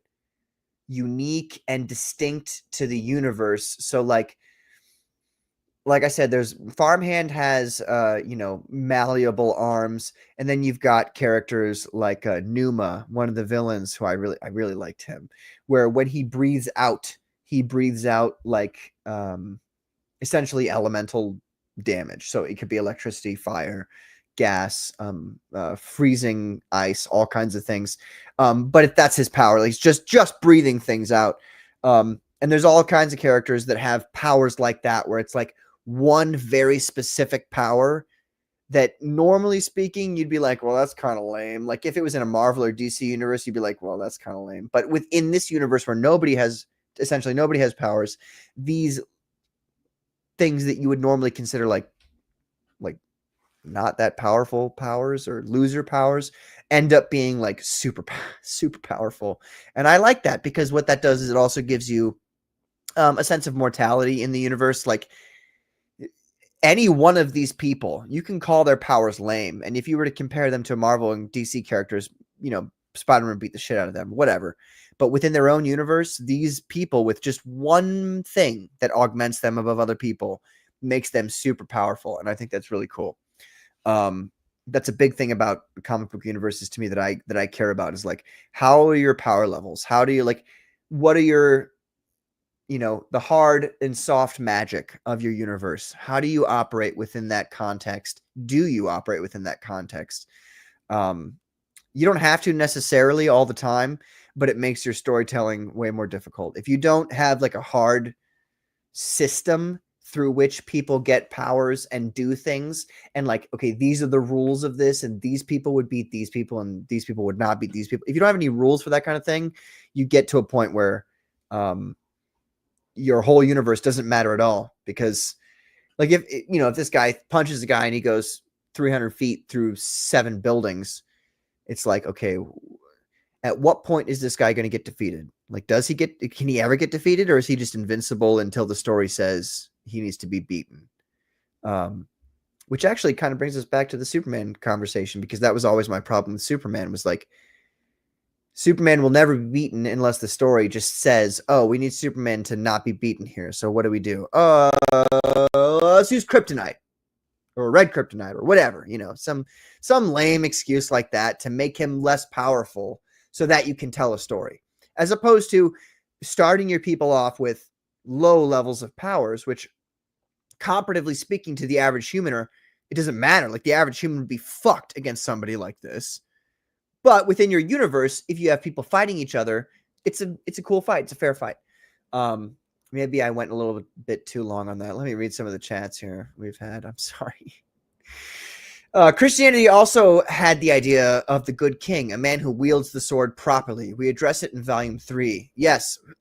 Well, I'm excited to read that, because the good king, I've been one of those people my whole life who's like, there is no such thing as a good king. And I'd love to see it. Acronym, that's the word. You're right. So the entire universe came about because I wanted to address the real world idea of the Antichrist as a possibility, says Godfo. And that's right. That's what I was trying to kind of talk about, is that's a fascinating idea, because a lot of Christians, a lot of people who really believe in Christianity, they don't understand that that's what they either don't understand, or they don't want to believe it, that's what our religion states. There will be a point in time where the Antichrist comes about, and he will be so beautiful. He'll be so amazing. Everybody's going to believe him. Everybody's going to think everything he says is good and holy and true. And I personally think that time is nigh. And so that's why we need to talk about this stuff more than ever. But that's a fascinating concept, that the bad guy will never, like, in the end, the greatest bad guy of all time will never be perceived as a villain. Never, by humanity. So that's something we need to talk about. And so I appreciate that that's a concept that's brought up. Art Haida says, where does one get this? Well, Art, I'm really glad that you asked me, because I have right in front of me on Indiegogo.com. It's not Fund My Comic. It's not Fund My Comic, which is unfortunate, but they'll get there. I have right now. Is it sharing? What did I do? Oh, there it is. Okay. Sorry. My bad. Right now, you can go grab it. You can go grab issue 2 and issue 1, like I did. Like I did the Apollyon catch-up bundle here at the 35. You can grab that right now for $35. That's like, what, probably 8 shipping. So $43 altogether for 3 different comic books. This one, which one is it? So Kolga's long. Apollyon is long. I have not read Apollyon number 2. The first comic is kind of short. It's maybe 10, 15 pages. I haven't actually read it yet, but I saw that it was like 20 pages, and I was like, oh, I'll read that in a little bit. But yeah, you can go grab it right now on Indiegogo.com. I would say this is the harshest thing I'll say about the comic, is that the writing is better than the art. I'm not trying to shit on anybody. I'm just saying there are things that I noticed in the art that bothered me. One of them I will mention is that they get picked up. So these 6 individuals, these augments, escape from a facility they're being held at. They're being helped by a different augment who's been out. He's been outside of the system, outside of the prison for a while now. And this is my biggest problem with the art. They get picked up in, like you think, oh, okay, it's like a helicopter or whatever. No, bro, it's like straight up. It is straight up one of those clone carriers from Episode 2, Star Wars. Like it's very obviously traced from one of the clone carriers. Like there's zero difference in the design for the carrier that picks them up. That's my biggest complaint about the art. It is, yes, Godfo says, Josh thought that was a fun Easter egg. It is, but it's also like, you got to change it slightly. You've got to change it slightly. Otherwise people will, like other people, like I recognize it as like, okay, yeah, they're referencing that. I get it. And it's a sick carrier. There's no doubt about it. Like it's one of the coolest flying, vehicles in all of Star Wars and then in all of fiction in general. But you've got to change it slightly just so that it's not too on the nose. That's my biggest complaint, I would say. And no onomatopoeia. I'm going to complain about that now. I never complained about it before. I've never once complained about onomatopoeia in a comic book, but I'm going to complain about it now because I have a comic book coming out that has onomatopoeia in it, and people have complained about my lack of it before. So now I feel like it makes me feel like a bigger man to like blame you for that problem. Anyway, I'm just joking. I'm sorry. I have a hard time being serious. Let me read some of the chats here. The just war theory. Yes. That's a topic that could be brought up on an entire stream by itself. And in fact, Godfo, if you want to do that sometime, let's do that. Let's have a talk about the theology of just war theory. Skeleton Core says, Jesus once said something like, if you have no sword, sell your cloak and buy a sword, I think. And Art Hyde says, people always quote that. How come people don't bring up things like, I come not with peace, but with a sword? Yes. I think it was when he's saying people always quote that. They say they turn the other cheek. Yes, Art. Yes. This has been a line that has bothered me since I was a child, since I was 10 years old. I remember hearing this at Mass and thinking, wait, what? So, even further in that line that, and obviously I'm a Catholic, so I can't directly quote it, but I can paraphrase it for you. That's how Catholics are. The line about, mother against daughter, father against son. This is what will happen at the end. And I think about that a lot. It's very important to me. I have a fantastic relationship with my parents, which actually coincidentally brings me back to Godfo with the Apollyon, where there's a page where they're talking about the manner in which you break down a human psyche to get them to do and say the things you want them to say. And it's almost directly from like communist, not propaganda, but communist like dictations on how you ought to do these things. And one of the ways is to belittle a person's father to them, like destroy the image that person has of their father in their mind, because their father is like their most primal example of the things that they believe in their heart of hearts. And I agree with that. I mean, it's true. I mean, that's how you would do it. If for instance, if you came across a person like me and you tried to interrogate me or force me to say things you wanted me to say, I would just tell you to go fuck yourself. Like it wouldn't do anything to me. But if you somehow convinced me that my father wasn't the man that I thought he was, then I'd have doubts in my mind. You know what I mean? Then I'd be like, wait a minute, the things that I thought my whole life were real aren't real, because I respect it. Like my father is the man that I respect and care about more than any other man in the whole universe. Like fuck all of the rest of you. I don't care. My father's opinion about things is far more important to me than anybody else's opinion about things. And if you were to destroy my opinion of my father to me in my mind, which I doubt you could do, but if you did, then yeah, that would lead me to like this, like, what do I believe in kind of thing. Fascinating stuff. So, like I said, this book is Very, very well written.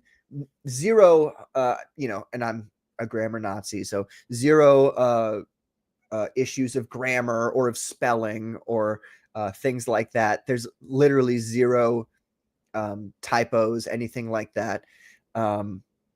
So what I would say is, like, if you guys should have been a Cadillac. If you guys have a chance to pick this book up, which you do because it's still live right now on Indiegogo, I would recommend that you go check it out. At the very least, get issue 1. If you can get issue 1 by itself. If you like issue 1, get issue 2 then as well. But I think that I think that the way that issue 1 sets things up, like, and I've been talking a lot about, kind of heady stuff here. That's not the way the book presents itself, in the sense of, like, it does address those things, but it doesn't hit you over the head with it, like we were talking about, like the Snyder Superman movies do. It doesn't hit you over the head with these things. And so if you're looking for a book that has actually something of value to say about our culture and about the world going on right now, I would highly recommend this book. I'm happy I've got it. I'm excited to read the next one. It's going to be a while from now because just from time. But very cool. I'm excited to see. One thing I would say to these guys is, and maybe this is already something they've already planned. I have no idea. And I haven't read the second issue yet, so I don't even know if this is already addressed in the second issue. But I would say give these guys costumes, like fucking sick ass iconic costumes for each of these characters, because each of the characters they introduce in this are unique and they have their own voices and they have their own backstories, and they could do with their own super cool, unique costumes. I know that to a degree, this is a, post-apocalypse universe, a dark dystopian universe. And sometimes you feel disinclined to give people those kind of, campy costumes or whatever. Do it anyway, because this is the visual medium of comic books. And if we're going to stay in the visual medium, you got to give people something visual that they like, that they're all about. And if you give these guys cool, sick costumes, then I think that this story will really jump off the page at people, and it'll get a lot of people more interested in it. This guy in the middle here, he's got a fantastic mask there. That's cool. That's really cool. Everybody else needs something similar. The Chinese fella over here, the guy who has electricity, he's already kind of got that, so he's good. But I would say maybe focus on the concept of silhouettes. Everybody should be able to look at any one of your characters' silhouettes and go, oh, that's that guy, instantly. And there's all kinds of ways you can do that. But anyway, that's my thought on the Godfoe universe here. We've got JJ finally showing up. He abandoned us for the past 3 weeks, and now here he is. The Thespian is coming out. Thank you, sir. Also, fuck you. We got Nabana. He says, oh, patty cake. Don't you refer to me by my... I told you that in private, that was my Christian name in private, you son of a bitch. See this? I tell people things secretly. Like, I tell people things, and I think, oh, this guy's a trustworthy guy. I can tell him this kind of stuff. And then they turn around and they stab me in the back. That's all everybody ever does, is stab me in the back. Well, you know what? That actually makes me more Comicsgate than most of these people, because I'm not doing the stabbing. I'm getting stabbed. You see, Nabana has gone around and stabbed me in the back like all the rest of those people do to all the other guys in Comicsgate. And it's just, I'm not angry, Nabana. I'm just disappointed. And all I can say is have a great night, ladies and gentlemen. The will has been sucked out of me, not in a fun way, to keep streaming here. But I will leave you with some words of wisdom. And those are that. Nothing makes me hornier than Comicsgate Commandos!